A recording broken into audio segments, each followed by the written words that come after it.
আউযুবিল্লাহি মিনাশ শাইতানির রাজিম বিসমিল্লাহির রহমানির রহিম আলহামদুলিল্লাহি রাব্বিল আলামিন আর রহমানির রহিম মালিকি ইয়াউমিদ্দিন।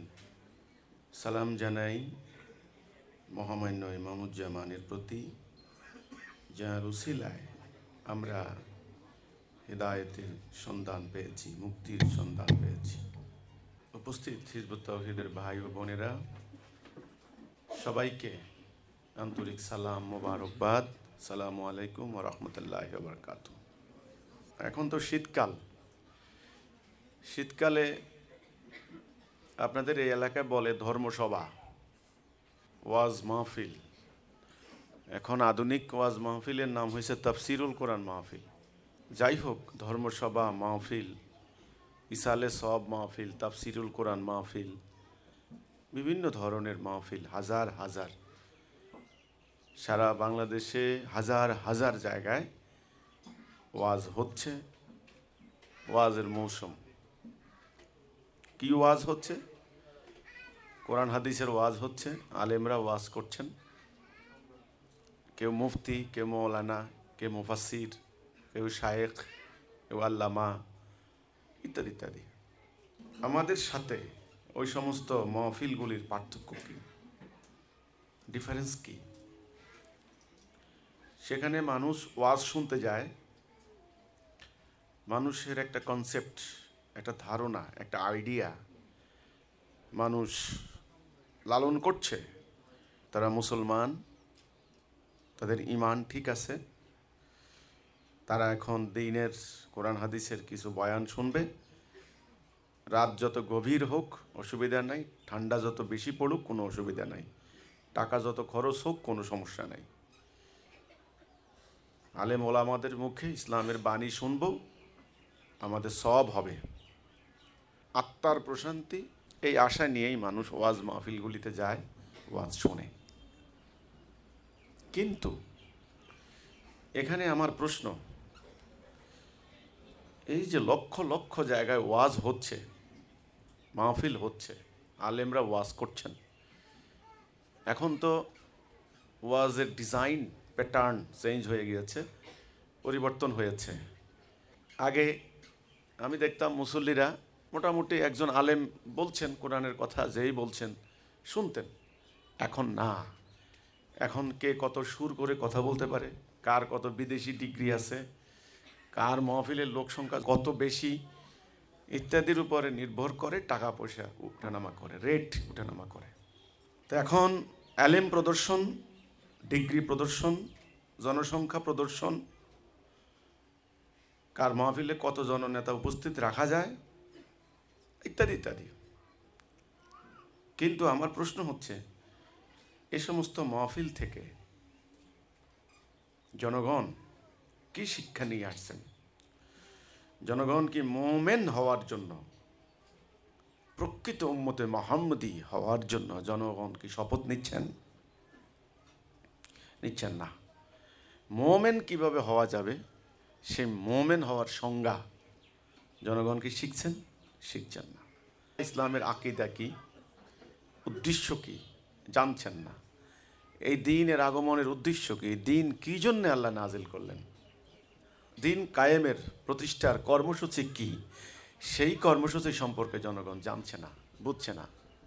অর্থাৎ এক কথা, জনগণ জান মাল উৎসর্গ করে দিয়ে পৃথিবীময় আল্লাহ সত্য দিন প্রতিষ্ঠা করার অঙ্গীকার নিচ্ছে না। সূরা ইয়াসিনের 21 নম্বর আয়াতে আল্লাহ রাব্বুল আলামিন বললেন, অনুসরণ করো তাদের যারা কোনো বিনিময় নেয় না এবং যারা নিজেরাই মুহতাদুন, হেদায়েতের মধ্যে আছে।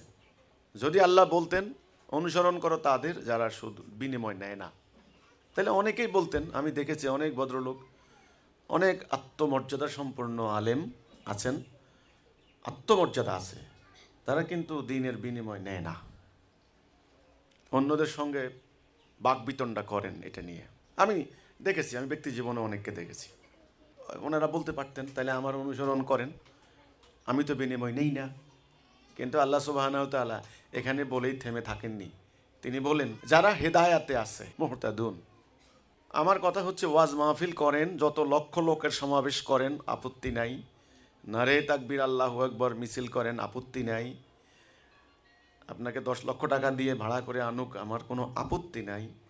একটা কথা জেনে রাখবেন, যেখানে কোনো হেদায়া নাই, হেদায়েতের কোনো কথা হয় না, যেখানে বিনিময় নেওয়া হয়, টাকার লেনদেন নেওয়া হয়, যিনি বক্তা তিনি টাকার বিনিময়ে ওয়াজ করেন, বক্তব্য দেন, সেই মহফিল, সেই আলোচনা, সেই জালসা সম্পূর্ণরূপে বেআইনি, কোনো লাভ হবে না। দুনিয়ার আইন না হোক, আল্লাহর আইনে বেআইনি, ইলিগেল। ওই মহফিলের কোনো ফল হবে না, কোনো রেজাল্ট হবে না, মুসল্লিদের আত্মার, তার চরিত্রের কোনো প্রভাব পড়বে না। করছেন তো আজকে হাজার হাজার ওয়াজ করছেন, লক্ষ লক্ষ আলেম। হিন্দু মহিলাকে মুসলমান বানানো হচ্ছে। যিনি মুসলমান বানাচ্ছেন তিনি মাদ্রাসার একজন প্রিন্সিপাল। তো পড়াচ্ছেন, তুমি বলো লা ইলাহা ইল্লাল্লাহ মুহাম্মদ রাসূলুল্লাহ। উনি বলছেন লা ইলাহা ইল্লাল্লাহ। অনুবাদ বাংলা বলে দিচ্ছেন, আল্লাহ ছাড়া কোনো মাবুদ নাই। ভুল পড়াইলো না? লা ইলাহা ইল্লাল্লাহর মানে কি আল্লাহ ছাড়া কোনো মাবুদ নাই? তাই ওনার এই ভুলটা কে ধরবে? কারণ মাদ্রাসার প্রিন্সিপাল অনেক বড়, আমি তো সাধারণ মানুষ। ওরা তো আমাকে বলে আমি মূর্খ। ইসলামিক ফাউন্ডেশনের আল কোরআনুল করিম বাংলা অনুবাদ, সেখানে লা ইলাহা ইল্লাল্লাহ, ইলাহার মানে ওনারা বাংলায় কোনোভাবে দিতে পারেননি। ওনারা ইলাহ ইলাহটাই রাখছেন, আল্লাহ ছাড়া কোনো ইলাহ নেই। বারবার পুরো কোরআন শরীফ পড়ে দেখেন। মাবুদ আরবি শব্দ, ইলাহ আরবি শব্দ। মাবুদ উপাসনা করা, আর ইলাহ মানে হি হো ইজ টু বি অবেইড, তিনি সেই সত্তা যার হুকুম মানতে হবে, যার আনুগত্য করতে হবে, আদেশ মানা, নিষেধ মানা। আল্লাহ ছাড়া কোনো আদেশদাতা, হুকুমদাতা, নির্দেশদাতা কেউ নাই। আল্লাহ সার্বভৌমত্ব ব্যতীত কারো সার্বভৌমত্ব মানি না। এলাহ মাহবুদ আরবি, ইলাহ আরবি। এলাহা দিয়ে মাহবুদের মিনিং হয় না। তো কাজেই ওই হিন্দু মহিলাকে মুসলমান বানানো হলো, ভুল বলা হলো বাংলা। বলো তুমি আল্লাহ ছাড়া কোনো মাহবুদ নাই। হ্যাঁ, আল্লাহ মাহবুদ বটে। আমাদের মাহবুদ কি অন্য কেউ নাকি? আল্লাহ আমাদের মাহবুদ, কিন্তু কলেমার মধ্যে কিন্তু মাহবুদ না, কলেমার মধ্যে হচ্ছে ইলাহ। এলাহার মানিকটা কি সেটা বলেন না কেন? তো এরকম লক্ষ লক্ষ হিন্দু বা লক্ষ লক্ষ খ্রিস্টান থেকে এরকম ভুল মুসলমান বানালে কি লাভ? আর কি লাভ হচ্ছে? আর 160 কোটি তো আছে, সংখ্যা কম নাই। 160 কোটি পরাজিত, লাঞ্ছিত, পর্যুদস্ত, আক্রান্ত, কৃতদাস। তো নতুন করে আবার কয়েকশো নতুন অন্য জাতির থেকে হলে তা হবে, আর কি অসুবিধা কি? কোনো পরিবর্তন হবে? কোনো লাভ আছে? তো সেজন্য অন্য ধর্ম থেকে মুসলমান বানানো হচ্ছে। ঠিক আছে, আবার আমাকে বলবে আমি ইসলামের শত্রু, এই জন্য আমার সহ্য হচ্ছে না। না, ঘটনা সেটা নয়। আমার কথা হলো, মোমেন কয়েক লাখ, রাসূল পাক সাল্লাল্লাহু আলাইহি সাল্লামের সময় কয়েক লাখ। নবী করিম সাল্লাল্লাহু আলাইহি ওয়াসাল্লাম মক্কা বিজয় করলেন 10,000। শেষে তিনি ইন্তেকালের আগে যখন উসামা ইবনু জায়েদের আন্ডারে ওই মুতার অভিযানে সৈন্যবাহিনী প্রেরণ করার নির্দেশ দিলেন, তখন ঐতিহাসিকরা বলেন 30,000। এবং উনি যখন নিজে লিড দিলেন তাবুকের অভিযান, তখন সৈন্যবাহিনী 30,000। রাসূলুল্লাহ জীবদ্দশায় 30,000-এর উপরে এই সংখ্যাটা বাহিনী আমি আর কোনো পরিসংখ্যানে পাই না। তিনি যখন বিদায় হজের ভাষণ দিলেন, তখন লক্ষাধিক সাহাবী, বলা হয়েছে অধিকাংশই চলে এসেছে। আমি ধরলাম বাড়িতে বউ বাচ্চা, বৃদ্ধ বৃদ্ধায় মিলিয়ে নাইলে আরো 5-7 লাখ ছিল। তাইলে 5-7 লক্ষ একটা উম্মাহ রাসূলুল্লাহ জীবদ্দশায় জজিরাতুল আরবে দিন প্রতিষ্ঠা করে দিলেন। রাসূল চলে যাওয়ার পরে 60-70 বছরের ব্যবধানে বাকি অর্ধ দুনিয়াতে 70 দিন প্রতিষ্ঠা হয়ে গেল। কাজে কোটি কোটি সংখ্যা দিয়ে কি হবে? ভুল প্র্যাকটিস করা হচ্ছে, আকীদা ভুল, কর্মসূচি নাই, জীবনের লক্ষ্য নাই। একটা গোলক ধাঁধার মধ্যে জনগণকে রাখা হচ্ছে, একটা কুণ্ডলীর ভিতরে, একটা এরিয়ার মধ্যে জনগণকে আটকে দেওয়া হয়েছে। এখন জনগণ কি? জনগণ সারা রাত ওয়াজ শুনবে, সুবহানাল্লাহ আলহামদুলিল্লাহ বলবে, বাস নাক ডেকে ঘুমাবে। পরের দিন যেমন জীবন তেমন, বছরকে বছর, মাসের পর মাস, শতাব্দীর পর শতাব্দী এই ওয়াজ শুনে যাচ্ছে। পরিবর্তন আছে জাতির? পরিবর্তন আছে সমাজের? পরিবর্তন আছে কোনো কিছু? নাই। আমি যখন বক্তব্য দিয়েছি বিভিন্ন জায়গায় 17 সালে 16 সালে, তখন জাতিসংঘের হিসাব ছিল 6.5 কোটি উদ্বাস্তু। আর 2020 সাল শুরু হলো 7.5 কোটি, তাহলে উদ্বাস্তুর সংখ্যা বাড়ছে না কমছে? বাড়ছে। আমেরিকা থেকে উড়ে এসে মনুষ্যবিহীন রোবট ড্রোন হামলা চালিয়ে তোমরা বলতে পারো শিয়া বলো আর সুন্নি বলো, তাদের হিসাবে তোমরা মুসলমান। তোমরা নিজেরা শিয়া সুন্নি আহলে হাদিস আহলে বাইত কাওমি এই পীর ওই পীর তোমরা ডিভিশন করতে পারো, তাদের হিসাবে কিন্তু তোমরা মুসলমান। টক শোতে শুনলাম একজন সামরিক বিশেষজ্ঞ বলা হচ্ছিল যে গত 100 বছরের সবচাইতে ব্রিলিয়েন্ট মিলিটারি অফিসার, সবচাইতে দুঃসাহসিক সামরিক কর্মকর্তা ইরানের সুলাইমান কাশেমি। এটা হলো ওদের জন্য থ্রেট। তাকে হত্যা করলো, সঙ্গে সঙ্গে আরও 8-10 জন লোক হত্যা হলো। ইরানের সর্বোচ্চ ধর্মীয় নেতা, মানে রাষ্ট্রের সর্বোচ্চ প্রধান ইমাম আয়াতুল্লাহ খামেনি, উনি কাঁদতে কাঁদতে বুক ভাসিয়ে দিলেন। আর লক্ষ লক্ষ ইরানি কাঁদছে, পুরো ইরানের জনগণ কাঁদছে, কিন্তু সুন্নিদের কোনো প্রতিবাদ দেখলাম না। ওকে, ওরা শিয়া, কারণ কি ওরা শিয়া, মায়ের খাইছে ভালো হয়েছে শিয়া। সাদ্দাম হোসেন তো সুন্নি ছিল। সাদ্দামকে যখন ফাঁসি দেওয়া হলো, তাকে বিনাশ করা হলো, তার দেশ ধ্বংস করে দিল, 10 লক্ষ বনি আদম খুন হলো, লক্ষ লক্ষ নারী বেজ্জত হলেন, লক্ষ লক্ষ শিশুর জীবন চলে গেল, হাজার হাজার মাদ্রাসা মসজিদ খানকা মাটির সঙ্গে মিশে গেল, তুলার মতো উড়ে গেল বোমার আঘাতে। সাদ্দাম তো ছিল সুন্নি। তখন শিয়ারা নিশ্চয়ই মজা মারছে, মোসে তাও দিছে, ভালোই হয়েছে সাদ্দাম, কিছুদিন আগে আমাদেরকে মারছো, কাজের কাজ একখান হয়েছে, আমেরিকা থ্যাংক ইউ, ধন্যবাদ। গাদ্দাফিকে মারা হইলো, স্বৈরাচার নাম দিয়া গাদ্দাফি হলো স্বৈরাচার, ওকে মারো। তালেবানদেরকে ধ্বংস করলো, তালেবানরা জঙ্গি, তো অমুক জঙ্গি, অমুক শিয়া, অমুক স্বৈরাচার। ওদের পলিসি হচ্ছে ডিভাইড অ্যান্ড রুল, ভাগ করো আর শাসন করো। তোমরা কি করলা? তাদের পলিসিকে বাস্তবায়ন করে চললাম। নবী করিম সাল্লাল্লাহু আলাইহি ওয়াসাল্লাম বলেছিলেন আমার উম্মাহ হবে 73 ফেরকা বিভক্ত, ইয়াহুদি জাতি 72 ফেরকা, আমার উম্মাহ হবে 73 ফেরকা। এক ফেরকা জান্নাত যাবে, বাকি সবাই জাহান্নাম যাবে। আমরা সরকারি দল, বিরোধী দল, আমরা ডানপন্থী বামপন্থী, আমরা গণতন্ত্রী, আমরা সাম্যবাদী সমাজতন্ত্রী, ইসলামী দলের মধ্যে আবার কত রকম, পীরের মধ্যে কত পীর, এই পীর ওই পীর। ভালো, ওরা মারার সময় কি বলবে? এক দলকে বলবে যে তোমার কথাবার্তা ভালো, আধুনিক চিন্তাধারা, তোমার কথার মধ্যে যুক্তি আছে, তোমার কথা ঠিক আছে। আর ও ভালো না, ওর কথা খুব উগ্রবাদী, জঙ্গিবাদ, ওর কথার মধ্যে কোনো ওর মার। তুমি বললা যে হ্যাঁ ও কাফের, ও মুরতাদ, ব্যাস ফতুয়া দিয়ে দিলাম মায়ের। এবার ওরে মারার পরে এবার তোমার পালা, কিন্তু তোমাকে বলবে আরে তোমরা মুসলমান গোড়া এক মিয়া, তোমার ওরে বিশ্বাস করি না, তোমরা ওই কোরআন বিশ্বাস করো, ওই হাদিস বিশ্বাস করো, ওই শেষ নবী মোহাম্মদ সাল্লাল্লাহু আলাইহি ওদের নবী বিশ্বাস করো, তার মানে তোমাদের গোড়া এক। এবার মাইকটা তোমার পালা। গতকালকে ওরে মারছে, আজকে ওরে। তো কাজেই এখন এই 2020 সালের শুরুতে এসে ডোনাল্ড ট্রাম্প বলল আমি যুদ্ধ বন্ধ করে দিয়েছি, কিন্তু না। আমি ওই যে বললাম যে আমাদের দেশের একজন বিখ্যাত সামরিক বিশ্লেষক, তিনি পরিষ্কার বলছেন যুদ্ধ শুরু হয়ে গিয়েছে, যুদ্ধ শুরু। এখন কে কখন হামলা করে দেখার বিষয়। এখন আমার কথা, হে শিয়া পরিচয় দানকারীরা, হে সুন্নি পরিচয় দানকারীরা, হে আহলে হাদিস, হে আহলে বাইত, হে শাফি হাম্বলি ওহাবি, আহলে সুন্নাতে অল জামাত, মাজারপন্থী, মাজার বিরোধী, তোমরা যে দল, যে মত, যে ফেরকা তোমরা এতদিন পরিচয় দিয়েছ, তা আমার মতো সাধারণ নগণ্য গুনাহগার বান্দা দাঁড়িয়ে আমি যে কথাটা মাঠে ময়দানে হাটে ঘাটে যেখানে বলে এসেছি, শহরে নগরে বন্দরে গ্রামে গঞ্জে সর্বত্র আমি এই কথাটাই বলেছি, তোমাদের বাঁচার কোনো পথ নাই, তোমরা আর বাঁচতে পারবে না। কারণ কোরআনে আল্লাহ বললেন ওয়াতাসিমু বিহাবলিল্লাহি জামিয়াও ওয়ালা তাফাররাকু, তোমরা আল্লাহর রজ্জুকে শক্ত করে ধরে রাখো, তোমরা আলাদা হইও না, ফারাক হইও না। আনাকিমুদ্দিন, তোমরা দিনকে কায়েম করো, প্রতিষ্ঠা করো, মতভেদ করো না।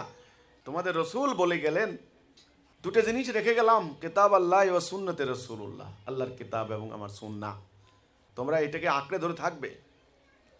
সাবধান, তোমরা ঐক্য নষ্ট করবে না, যারা ঐক্য নষ্ট করবে তারা কুফর করবে, কাফের। তোমাদের নেতা যদি কান কাটা হয়, কিছু দাস হয়, ক্ষুদ্র মস্তিষ্ক হয়, তবু তোমরা তার কথা শুনবে। কিন্তু সেই রাসূলুল্লাহর কথাও কোনো মনে নাই, যেখানে রাসূল বলে গেলেন যে কর্মসূচি থেকে আধাত সরে গেলে, আধাত। এই হাদিসটা আমাদের পত্রিকায় আমি লক্ষ লক্ষ বার দিয়েছি, সোশ্যাল মিডিয়াতেও আছে, আমার বক্তব্যের মধ্যেও আছে। কোনো আলেম তো বলতে পারলেন না যে হাদিসটা জাল হাদিস। কষ্টি পাথর হচ্ছে কোরআন, সেই হাদিস সহি হাদিস বলে পরিগণিত হবে, যেটা একেবারে কোরআনের সঙ্গে একদম মিলে, এ কোনো সন্দেহ নাই। সেই কর্মসূচির 1 নাম্বারটা ছিল ঐক্যবদ্ধ হওয়া। তোমরা ঐক্যবদ্ধ থাকো, ঐক্যবদ্ধ হও, কোরআনের কথা। 2 নাম্বারে হচ্ছে তোমরা নেতার আদেশ শোনো, কোরআনের কথা। স্মাউ সামেনা ও তারনা, আল্লাহকে বলেননি? তোমরা শোনো, তোমরা পালন করো, নেতার আদেশ পালন করো। 3 নাম্বার। 4 নাম্বার হলো তোমরা হিজরত করো, যেখানে আল্লাহ কোরআনে বলেছেন সূরা তওবা, যারা ঈমান আনে, হিজরত করে এবং জানমাল দিয়ে জিহাদ করে, তাদের মর্যাদা, তাদের দরওয়াজা অনেক উপরে। তাহলে হিজরত কোরআনের আয়াত। হে নবী, যারা হিজরত করে আসে নাই তাদের ব্যাপারে আপনার কোনো দায় দায়িত্ব নাই। এবার হলো জেহাদ ফি সাবিলিল্লাহ, 5 নাম্বার। শত শত আয়াত জেহাদ সম্পর্কে, মোমেনের সংজ্ঞা জেহাদ। সূরা হুজুরের 15 নম্বর আয়াত, জেহাদ। জেহাদ ছাড়া মোমেন হইতে পারবেন না। তাহলে এই 5 দফা কর্মসূচি, এই হাদিস ভুল নয়, জাল নয়, দঈফ নয়, সহি হাদিস। শুধু হাদিস নয়, এর প্রত্যেকটা কথা দফা কোরআন, একাধিক আয়াত। জেহাদের আছে শত শত আয়াত। একজন নেতার আন্ডারে ঐক্যবদ্ধ হওয়া, একজনকে নেতা মানা, শর্তহীন, প্রশ্নহীন, দ্বিধাহীন চিত্তে। ওই নেতা কান কাটা, কৃতদাস, ক্ষুদ্র মস্তিষ্ক, নিগ্র হলেও তার কথা শুনতে হবে এবং সেই নেতার আদেশ মোতাবেক হিদায়া এবং সত্য দিন প্রতিষ্ঠার জন্য, মানব জীবনের প্রতিষ্ঠার জন্য জান মাল দিয়ে লড়াই করতে হবে, জিহাদ করতে হবে। তখন বলা হয়েছে ফায়াকতুলুন ওয়া ইউকতালুন, মরো আর মারো। এই 5 দফা থেকে আধাত সরে গেলে ইসলামের রশি খুলে যাবে। রাসূলকে বলেননি? নামাজ পড়লেও, রোজা রাখলেও, জাহান্নামে জ্বালানি পাথর নিজেকে মুসলমান বলে দাবি করলেও, এই হাদিসের আলোকে আজকে আমি প্রশ্ন রাখতে চাই, যারা উলামায়ে কেরাম আছেন, তারা তো আমার নামে ভয়ানক অশ্লীল সমস্ত কিছু তারা প্রচার করছেন। তারা আমাকে অজ্ঞ, মূর্খ, জাহেল বলে তারা ফতোয়া দিচ্ছেন। আমাদের হিজবুত তৌহিদকে কাফের, আগাগোড়া কাফের, আমরা মুরতাদ, নাস্তিক, আমরা ইসলাম বিরোধী, ইসলাম বিদ্বেষী। আমরা দাঁড়িয়েছি মানুষের ঈমান নষ্ট করার জন্য। এই ফতোয়া দিয়ে জনগণকে আমাদের বিরুদ্ধে বিষিয়ে তুলছেন।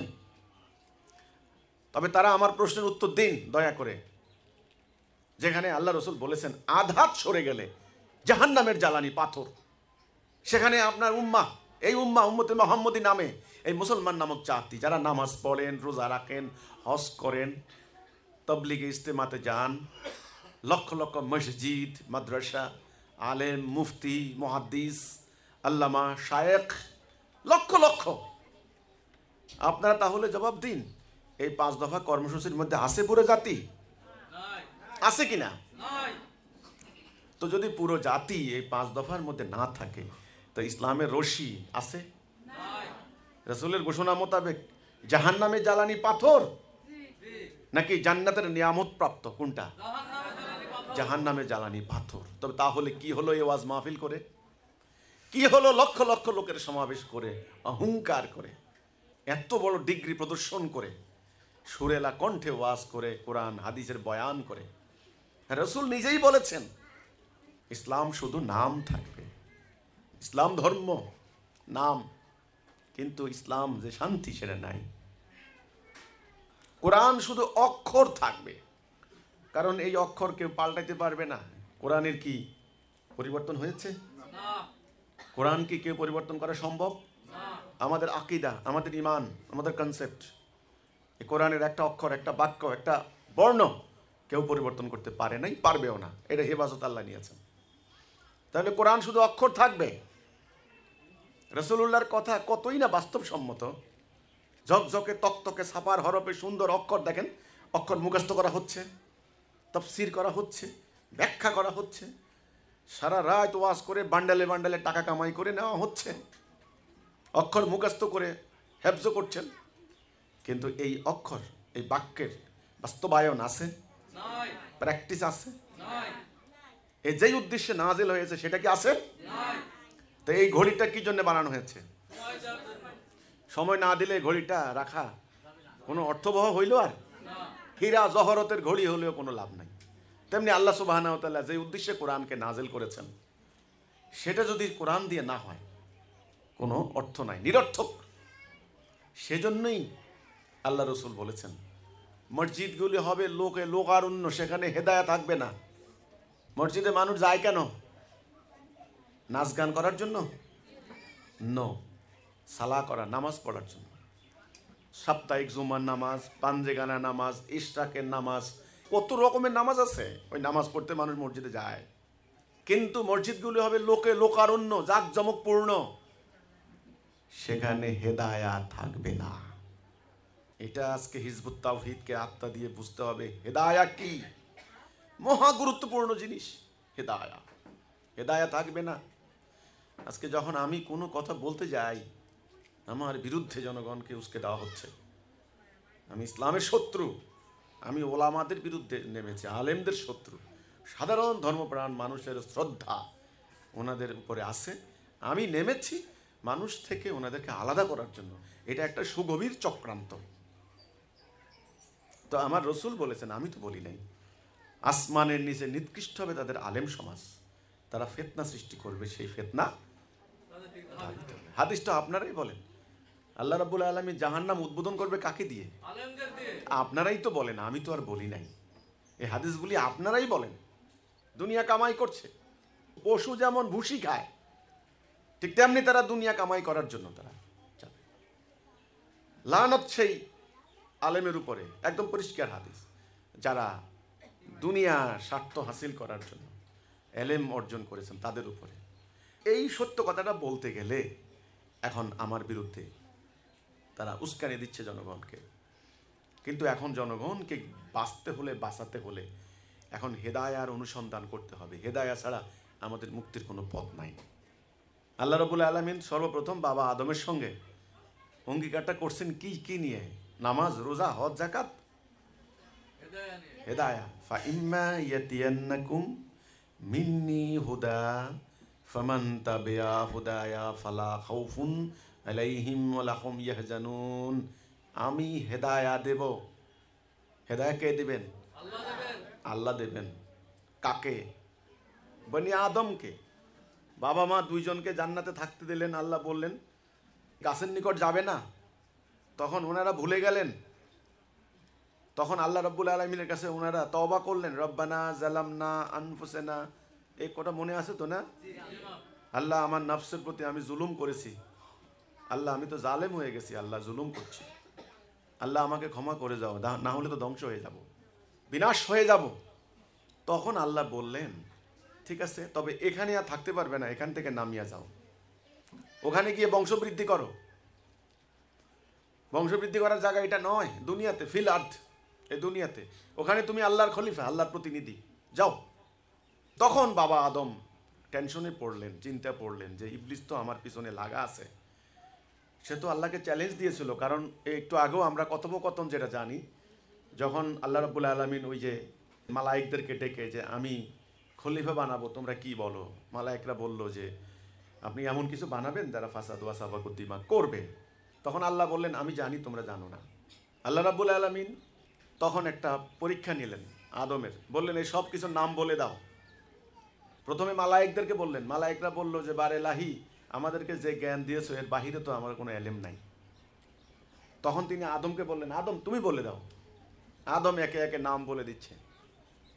এ নাম বলে দেওয়ার মানে কি? জ্ঞান, বিজ্ঞান, সায়েন্স। বনি আদম যতদিন থাকবে দুনিয়াতে ততদিন এই বস্তুর, এই প্রকৃতির ক্ষুদ্রাতি ক্ষুদ্র অংশ থেকে শুরু করে বৃহৎ অংশ পর্যন্ত, তরল, শক্ত, বায়ুবীয়, কোনটার কি কাজ, কোনটার কি মানে, কোনটার কি সম্পর্ক, রিলেশন, কোনটা ভৌত পরিবর্তন, কোনটা রাসায়নিক পরিবর্তন ইত্যাদি, একেবারে অণু পরমাণু থেকে শুরু করে মহাকাশ পর্যন্ত প্রত্যেকটা বস্তুর গঠন প্রণালী ধীরে ধীরে বনি আদম আবিষ্কার করবে, জানবে। এটাই আল্লাহ রাব্বুল আলামিন শুরুতেই সে জ্ঞানটা বনি আদমকে দিয়েছেন। এটা অন্য মালায়েকদের কোনো সে জ্ঞানটা নাই। তো কাজেই জ্ঞান বিজ্ঞান একটা ধারাবাহিক প্রক্রিয়া। এটা নির্দিষ্ট বর্ণের, গোষ্ঠীর, জাতির কোনো পৈতৃক সম্পত্তি নয়। বর্তমান জ্ঞান বিজ্ঞান এটা বলতে পারবে না, খ্রিস্টানরা বলতে পারবে না যে এটা আমাদের ধর্মের অবদান। না, এটা কিন্তু বলতে পারবে না। মুসলমানরা যেমন বলতে পারে না যে এটা আমাদের ধর্মের অবদান। এটা একটা ধারাবাহিক প্রক্রিয়া, বাবা আদম থেকে শুরু করে কিয়ামত পর্যন্ত চলতেই থাকবে। জ্ঞান বিজ্ঞানের পরীক্ষা নিরীক্ষা, আবিষ্কার, অন্বেষা, মানুষ জানবে, বুঝবে, মানুষ কাজে লাগানোর চেষ্টা করবে, প্রকৃতিকে বশ মানানোর চেষ্টা করবে, মানুষ যেন আরামে থাকতে পারে, সুখে শান্তিতে থাকতে পারে, শীতে কষ্ট না পায়, গরমে যেন কষ্ট না পায়। কিভাবে, অর্থাৎ কিভাবে মানুষ প্রকৃতিকে বশ মানানো যায়, কাজে লাগানো যায়। হেদায়া, হেদায়াটা খুব ইম্পর্টেন্ট। যারা হিজবুত তাওহীদকে তুচ্ছ তাচ্ছিল্য করছেন, আপনারা মনোযোগ দিয়ে আমার কথাগুলি শোনার জন্য আমি অনুরোধ করছি। এখানে বাবা আদমের সঙ্গে আল্লাহর অঙ্গীকার হয়েছে হেদায়া নিয়ে। আল্লাহ বললেন কি দেব? হেদায়া দিব। যারা হেদায়ার এতায়া করবে, আনুগত্য করবে, হেদায়ার উপরে থাকবে, হেদায়ার অনুসরণ করবে, তাদের কোনো ভয় নাই, তাদের কোনো চিন্তা নাই। এই জন্যই কিন্তু সূরা ফাতিহার মধ্যে বাধ্যতামূলকভাবে এই সূরাটা আমাদেরকে পড়তে হয়। ওখানে বলা হয়েছে ইহদিনাস সিরাতাল মুস্তাকিম। সিরাতুল মুস্তাকিমে আমাদেরকে কি দাও? হেদায়া দাও। হেদায়াটা খুব ইম্পর্টেন্ট। হেদায়া আগে না তাকওয়া আগে? আগে হেদায়া, তাকওয়া পরে। তাকওয়া করতে পারবেন, জ্ঞান অর্জন করেন, সালা করেন, সাওম করেন, জিহাদ করেন, কিতাল করেন, সেগুলি পরে। আগে হেদায়া, আগে কি? এই জন্যই পবিত্র কোরআনের একেবারে স্টার্টিং পয়েন্টটা কি? হুদাল্লিল মুত্তাকিন। মুত্তাকিদের জন্য হিদায়া। যারা তাকওয়া অর্জন করতে চান, কোন পথে তাকওয়া নেবেন, কোনটা তাকওয়া হবে, তাদের জন্য পথ নির্দেশনা, direction, right direction, guidance, orientation. আপনি কোন দিকে যাবেন, এটা হচ্ছে হিদায়া, মোস্ট ইম্পর্টেন্ট। তাহলে রসুল কি বলছেন? মসজিদ থাকবে, তাই না? সেখানে কি হবে? লোকে আলেমও থাকবে, এলেমও থাকবে। বললেননি? নাহলে আসমানের নিচে নিকৃষ্ট বলবেন কেন? বললেন কেন? থাকবে। তাহলে কি থাকবে না? হেদায়া থাকবে না। এই জন্য সকল নবী রাসূলরা কি নিয়ে এসেছেন? হেদায়া। সূরা ফাতিহার মধ্যে আমরা আল্লাহর কাছে প্রার্থনা করি কিসের উপরে থাকার জন্য? হেদায়া। আপনাকে জান্নাতে নেবে কিন্তু হেদায়া। আর তাকওয়ায় কি হবে? জান্নাতের স্তর বৃদ্ধি পাবে, দরওয়াজা, মর্যাদা, স্ট্যাটাস জান্নাতে আপনার বাড়বে। তাকওয়া মানে হলো সাবধানে পথ চলা। কোনো রাস্তায় পথ চলার সময় আপনার গায়ে যেন কাটা না লাগে, পায়ে যেন কাদা না লাগে, আপনি খুব ভালোভাবে গেলেন, এটা হলো তাকওয়া। এই তাকওয়া মানে হলো সাবধানতা অবলম্বন করা। কিসের থেকে? যেন আল্লাহর আদেশ মোতাবেক আপনি কাজ করেন, নিষেধগুলি থেকে ফিরে থাকতে পারেন। আসলে আল্লাহর হুকুমটা হচ্ছে কি? হুকুম সার্বভৌমত্ব, এর মানে কি? আদেশ আর নিষেধ, এ দুইয়ের সম্মিলিত রূপটা। আল্লাহ কিন্তু মালাইকদেরকে বললেন ফাসাজিদুনি, সেজদা করো। আবা ওয়াস্তাকবারা ওয়া কানা মিনাল কাফিরিন। সে অহংকার করলো, কাফের হয়ে গেল। ওখানে নির্দেশ দেওয়া হয়েছিল কি? আদেশ, আদেশ। আবার জান্নাতে আদম হাওয়াকে নির্দেশ দেওয়া হয়েছিল কি? ওই গাছের নিকট যাবে না। হাযিহি শাজারাতা ইয়া আদাম উসকুন আনতা ওয়া যাওজুকাল জান্নাতা, তুমি আর তোমার বউ জান্নাতে থাকো, ওই গাছের নিকট যাবে না। তাহলে নিষেধ, তাহলে একটা আদেশ, একটা এই দুইয়ের সমন্বিত রূপটা কি? হুকুম। আদেশ, নিষেধ, আল্লাহর বিধান, এই দুইয়ের সমন্বিত রূপটাই হচ্ছে আল্লাহর বিধান। যেমন আল্লাহ কোরআনে বললেন সালা করো, আকিমুস সালা, সালা করো, আতাউজ যাকাত, যাকাত দাও, আদেশ। হ্যাঁ, জিহাদ করো, আদেশ। হজ করো, আদেশ। এতিমের মাল বক্ষণ করো না, নিষেধ। মদ খাইও না, নিষেধ। ব্যভিচার করো না, নিষেধ। এই জিনিসগুলি তাইলে আদেশ আর নিষেধ দুইটা। করো, করো না, ডো, ডোন্ট, ইয়েস, নো, জায়েজ না জায়েজ, হারাম হালাল, বৈধ অবৈধ, এই দুইটাই হলো দ্বীনুল হক। আপনার জীবন পরিচালনার জন্য এটা লাগবে। আপনি বৈবাহিক জীবনে গেলেন, কোনটা করবেন কোনটা করবেন না কোরআনে আল্লাহ বলে দিয়েছেন। ব্যবসা বাণিজ্য করতে গেলেন, কোনটা করবেন কোনটা করবেন না। আপনি বাণিজ্য করতে গেলেন, আপনি বিচার ফায়সালা করতে গেলেন, আপনি যুদ্ধ বিগ্রহ করতে গেলেন, কোনটা করতে পারেন কোনটা করতে পারেন না। এটা হলো দ্বীনুল হক। এই দ্বীনুল হকটাই হলো অনুসরণ করা, এটাই হলো তাকওয়া। এই যে তাকওয়ার ভিত্তি হলো হিদায়া, দ্বীনুল হকের ভিত্তি হচ্ছে হিদায়া। এই জন্য আল্লাহ কোরআনে বললেন, হুয়াল্লাযী আরসালা রাসূলাহু বিল হুদা ওয়া দীনিল হক। এই যে হিদায়া এবং দীনুল হক দুইটা কিন্তু আলাদা না হলে আল্লাহ এভাবে দুইভাবে উচ্চারণ করতেন না, বলতেন না। তিনি আল্লাহ হুয়াল্লাযী আরসালা রাসূলাহু বিল হুদা ওয়া দীনিল হক লিইয়ুযহিরাহু আলাদ দীনি কুল্লিহি। তিনি আল্লাহ যিনি হেদায়া এবং সত্য দিন দিয়ে আপন রাসূল পাঠিয়েছেন, যেন অন্য সমস্ত দিনের উপর এটাকে বিজয়ী করে, গালেব করে, জাহের করে, প্রতিষ্ঠা করে, স্টাবলিশড করে। তাহলে হেদায়া এবং সত্য দিন দুটো আলাদা হয়ে গেল, হেদায়া এবং তাকওয়া আলাদা হয়ে গেল। তাহলে সত্য দিন আগে না হেদায়া আগে? তাকওয়া আগে না হেদায়া আগে? আল্লাহ রাব্বুল আলামিন বাবা আদমের সঙ্গে অঙ্গীকার করলেন কি তাকওয়া নিয়ে না হেদায়া নিয়ে? নবী করিম সাল্লাল্লাহু আলাইহি সাল্লাম কি বলেছেন? মসজিদগুলি হবে লোকে লোকারণ্য, সেখানে কি থাকবে না? হেদায়া থাকবে না। কাজেই হে তাকওয়া অর্জনকারীরা, যারা তাকওয়া অর্জন করতে চান, আসুন হেদায়াতে আগে আসুন। আমি একটা উদাহরণ দিলে বুঝবেন। বাড়ি থেকে রাস্তায় উঠলেন, আপনি দেখলেন ডান দিকে একটা রাস্তা, বাম দিকে একটা রাস্তা, আপনি যাবেন ঢাকায়, গন্তব্যে পৌঁছার জন্য আপনার এখন ডাইরেকশন দরকার। আপনি বুঝতে পারছেন না কোন দিকে যাবেন, কিন্তু আপনার যেতে হবে গন্তব্যে। তখন দেখলেন একটা সাইনবোর্ড লেখা আছে, তীর দেওয়া আছে, ঢাকা এইদিকে। এবার আপনি পথ চললেন, চলতে চলতে সারা রাত গাড়ি চললো, সকালে গিয়ে ঢাকা পৌঁছলেন, ভালোভাবে গেলেন বা একটু কষ্ট করে গেলেন, খেয়ে গেলেন বা না খেয়ে গেলেন, অন্তত পৌঁছলেন তো নাকি? বাসে গেলেন, লোকাল বাস, এসি বাস, অথবা একেবারে নিজের একেবারে মার্সিডিজ গাড়ি নিয়ে গেলেন, ওটা তাকওয়া। আচ্ছা, যেখান থেকে আপনি রওনাটা দিলেন সেখানে যদি এই ডাইরেকশনটা কেউ ভুল দিত, ওইদিকে যাও, জীবনে আর ঢাকা যায় পৌঁছতে পারতেন? ঠিকই সারা রাত পথ চলছেন, কিন্তু টাকা গিয়েছে, শ্রম গিয়েছে, সময় গিয়েছে। সময় মানে আপনার আয়ু, টাকা যাওয়া মানে আপনার এই সম্পত্তি, দুনিয়াবি সম্পদ। একটা পর্যায়ে সকালে গিয়ে দেখলেন আপনি অন্য একটা জায়গায় পৌঁছে গেছেন। ভুলটা কোন জায়গায় হয়েছে বলুন তো? গোড়ায়, যেখান থেকে আপনি রওনা দিয়েছিলেন সেখানে। ওখানে যদি ডাইরেকশন ভুল হয়, সারা রাস্তা ভুল। তাহলে রাইট ডাইরেকশন, সঠিক পথ নির্দেশনা, মানুষ আসলে কোন দিকে যাবে। মানুষের সামনে রাস্তা দুটা, একটা হচ্ছে আল্লাহর হুকুম, একটা হচ্ছে ইবলিসের হুকুম। একটা হচ্ছে সাদা, একটা হচ্ছে কালো, একটা হচ্ছে ডান, একটা হচ্ছে বাম, একটা হচ্ছে হেদায়া, একটা হচ্ছে দালালা। দুটা পথ, মধ্যখানে মানুষ বনি আদম, এটা তার পরীক্ষা। এখন এখানে সে ডান দিকে যাবে নাকি বাম দিকে যাবে, এই সিদ্ধান্ত যেন নিতে পারে মানুষ। এই জন্য আল্লাহ সুবহানাহু ওয়া তাআলা অতীব করুণা করে, অতীব দয়া করে তিনি 1,24,000 2,24,000 নবী রাসূল পাঠিয়েছেন। নবীরা সামনে দাঁড়িয়ে বলেছেন, তোমরা বাম দিকে যেও না, এদিকে যাও।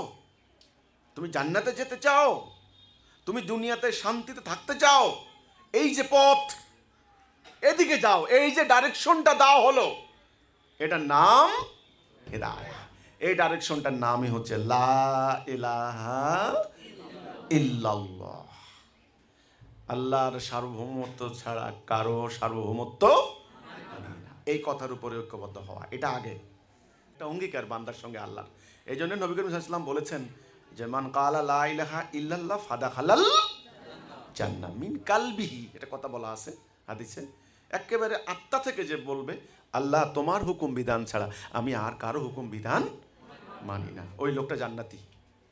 আবু যর গিফারি থেকে বর্ণিত হাদিস।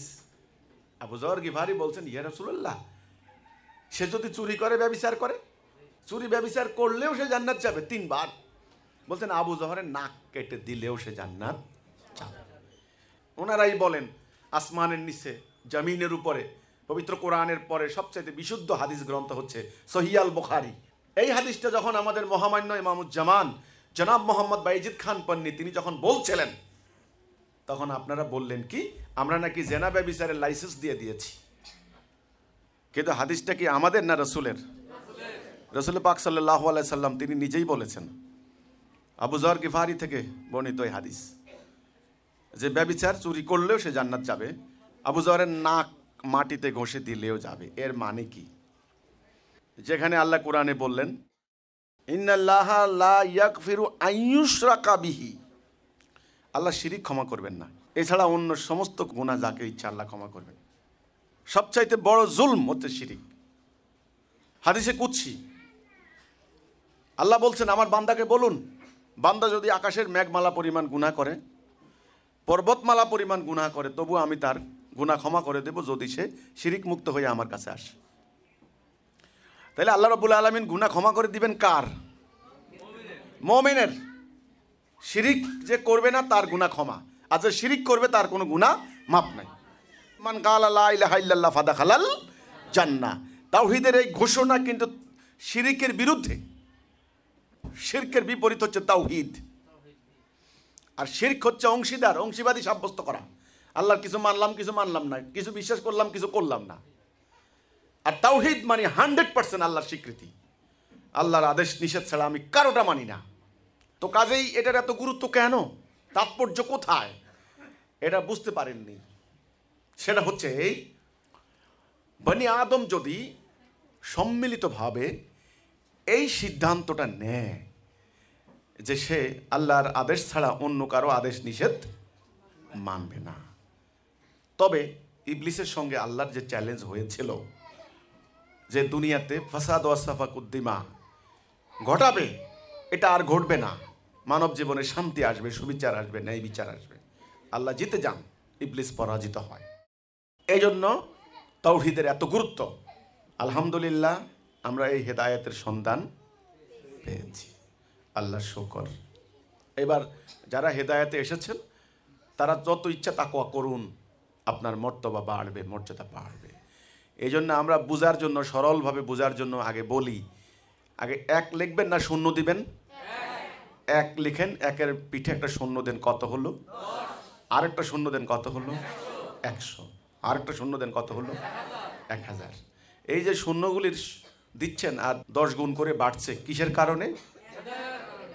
একটা না দিলে আপনার শূন্যের কোনো মূল্য থাকতো না। এই জন্য আমরা বলি 5 মার্ক 33 মার্ক তাওহীদ। পুরো মানব জাতি, হিন্দু বলেন, খ্রিস্টান বলেন, মুসলিম বলেন, বৌদ্ধ বলেন, ইয়াহুদি বলেন, নাস্তিক বলেন, পুরো মানব জাতি আপনারা বলুন তো হেদায়েতে আছে নাকি দালালাতে? দালালাতে। আল্লাহর সামনে কিন্তু দল দুইটা।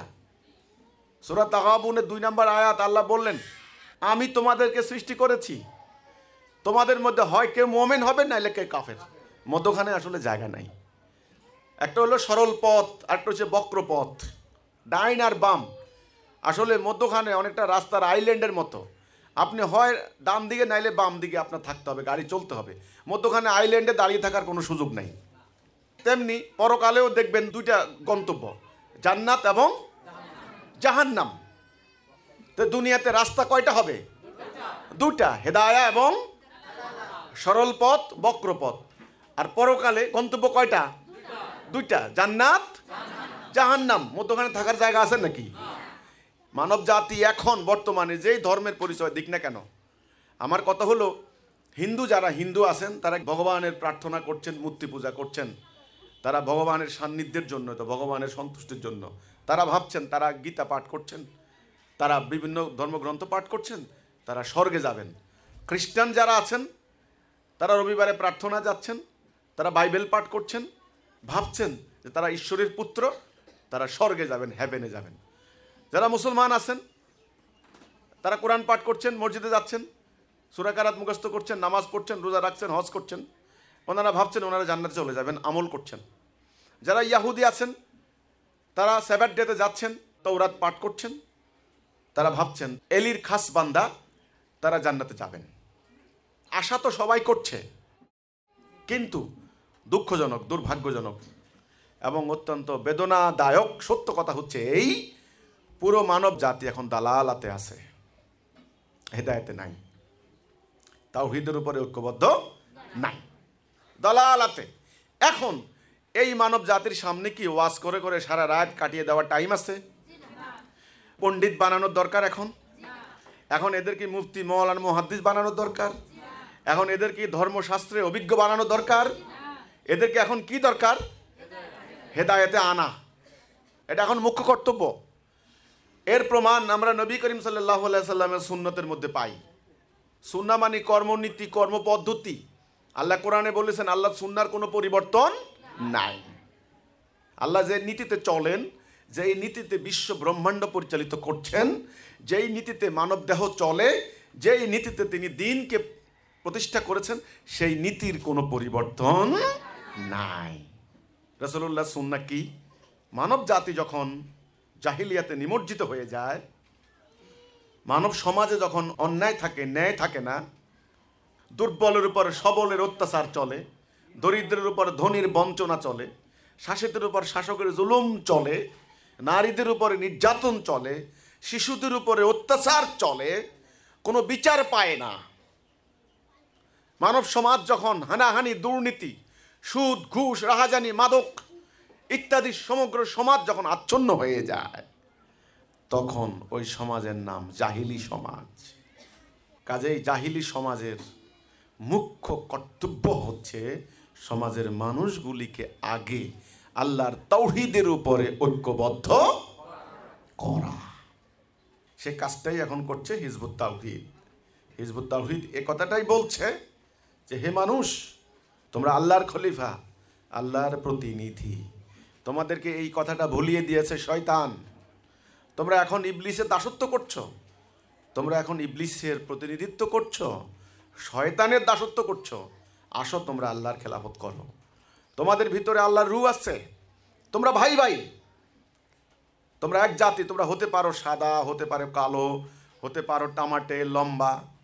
তোমাদের আবহাওয়ার কারণে, ভৌগোলিক অবস্থানের কারণে খাদ্যাভ্যাসের পরিবর্তন হয়েছে, পোশাক রুচি অভিরুচির পরিবর্তন হয়েছে, তোমাদের ভাষার বৈচিত্র্য হয়েছে, এটা ভৌগোলিক আবহাওয়ার কারণে। কিন্তু তোমরা গোড়ায়, আদিতে, অরিজিন, তোমরা এক বাবার, বাবা মা এক পরিবার, আদম হওয়ার সন্তান, তোমরা ভাই ভাই। এটা হিজবুত তাওহীদ এখন এই কথা বলছে। হে মানুষ, তোমরা একজন আরেকজনকে বোমা মেরে বিনাশ করে দিতে পারো না, জুলুম চালাতে পারো না, অন্যায় করতে পারো না। হিজবুত তাওহীদ বলছে আসন্ন এই যে তৃতীয় বিশ্বযুদ্ধ, এই তৃতীয় বিশ্বযুদ্ধের হাত থেকে তোমাদেরকে কেউ বাঁচাতে পারবে না। যুদ্ধটা হচ্ছে না, অ্যাটম বোম বানিয়ে রেখেছে, এক দেশ আরেক দেশের দিকে মারে না। এই জন্য আমি যদি অ্যাটম বোমাবাহী মিসাইল নিক্ষেপ করি, অর্ধেক পথে যাওয়ার আগেই আমার দেশ আক্রান্ত হয়ে যাবে, এই ভয়ে। কত কোটি মানুষ মরবে, কত কোটি মানুষ বিকলাঙ্গ হবে, কত শিশু মারা যাবে, এতিম হবে, কত নারী বিধবা হবে ইত্যাদি তাদের কাছে মুখ্য নয়, মানবিক কোনো কারণ নয়। কারণ হচ্ছে শত্রুকে মারলে আমিও মারা যাব, এই ভয়। তো একটা ভয়ের উপর একটা সভ্যতা দাঁড়িয়ে আছে। এখানে মানবতা নাই, মানবাধিকার নাই, সাম্য নাই, সুবিচার নাই। এটা সভ্যতা নয়, এটা মানব জাতির, মানব ইতিহাসের সবচাইতে বড় অসভ্যতা। মানুষ এখানে কেন আসলো? এখানে মানুষকে কে আনলো? মানুষ তো এখানে আসার কথা ছিল না। এই যে ইবলিস।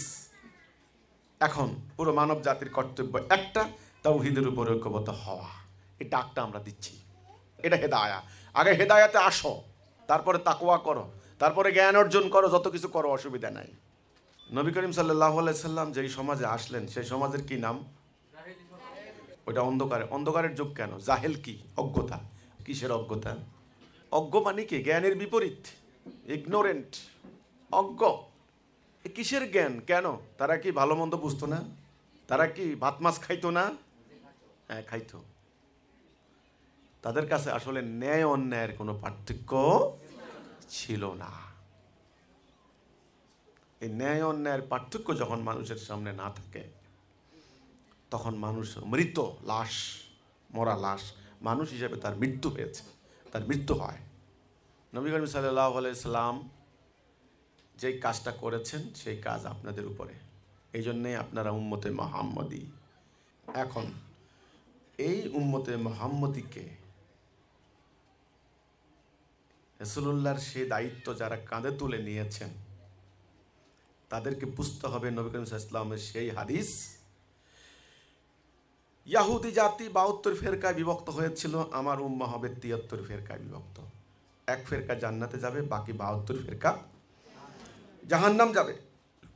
এখন প্রত্যেকেই তো বলেন যে আমরা জান্নাতি, আমরা হলাম সহি ফেরকা, আর বাকিরা সব জাহান্নামী কাফের। আপনি দেখেন হাজার হাজার পীর, প্রত্যেক পীরের লক্ষ লক্ষ মুরিদ, প্রত্যেক পীর বলে আমি ঠিক, অমুক কাফের, অমুক মুরতাদ, আমার দল সহি, আমার হাতে বায়াত নাও, জান্নাতের টিকিট, হাসরের দিন উসিলা হবে।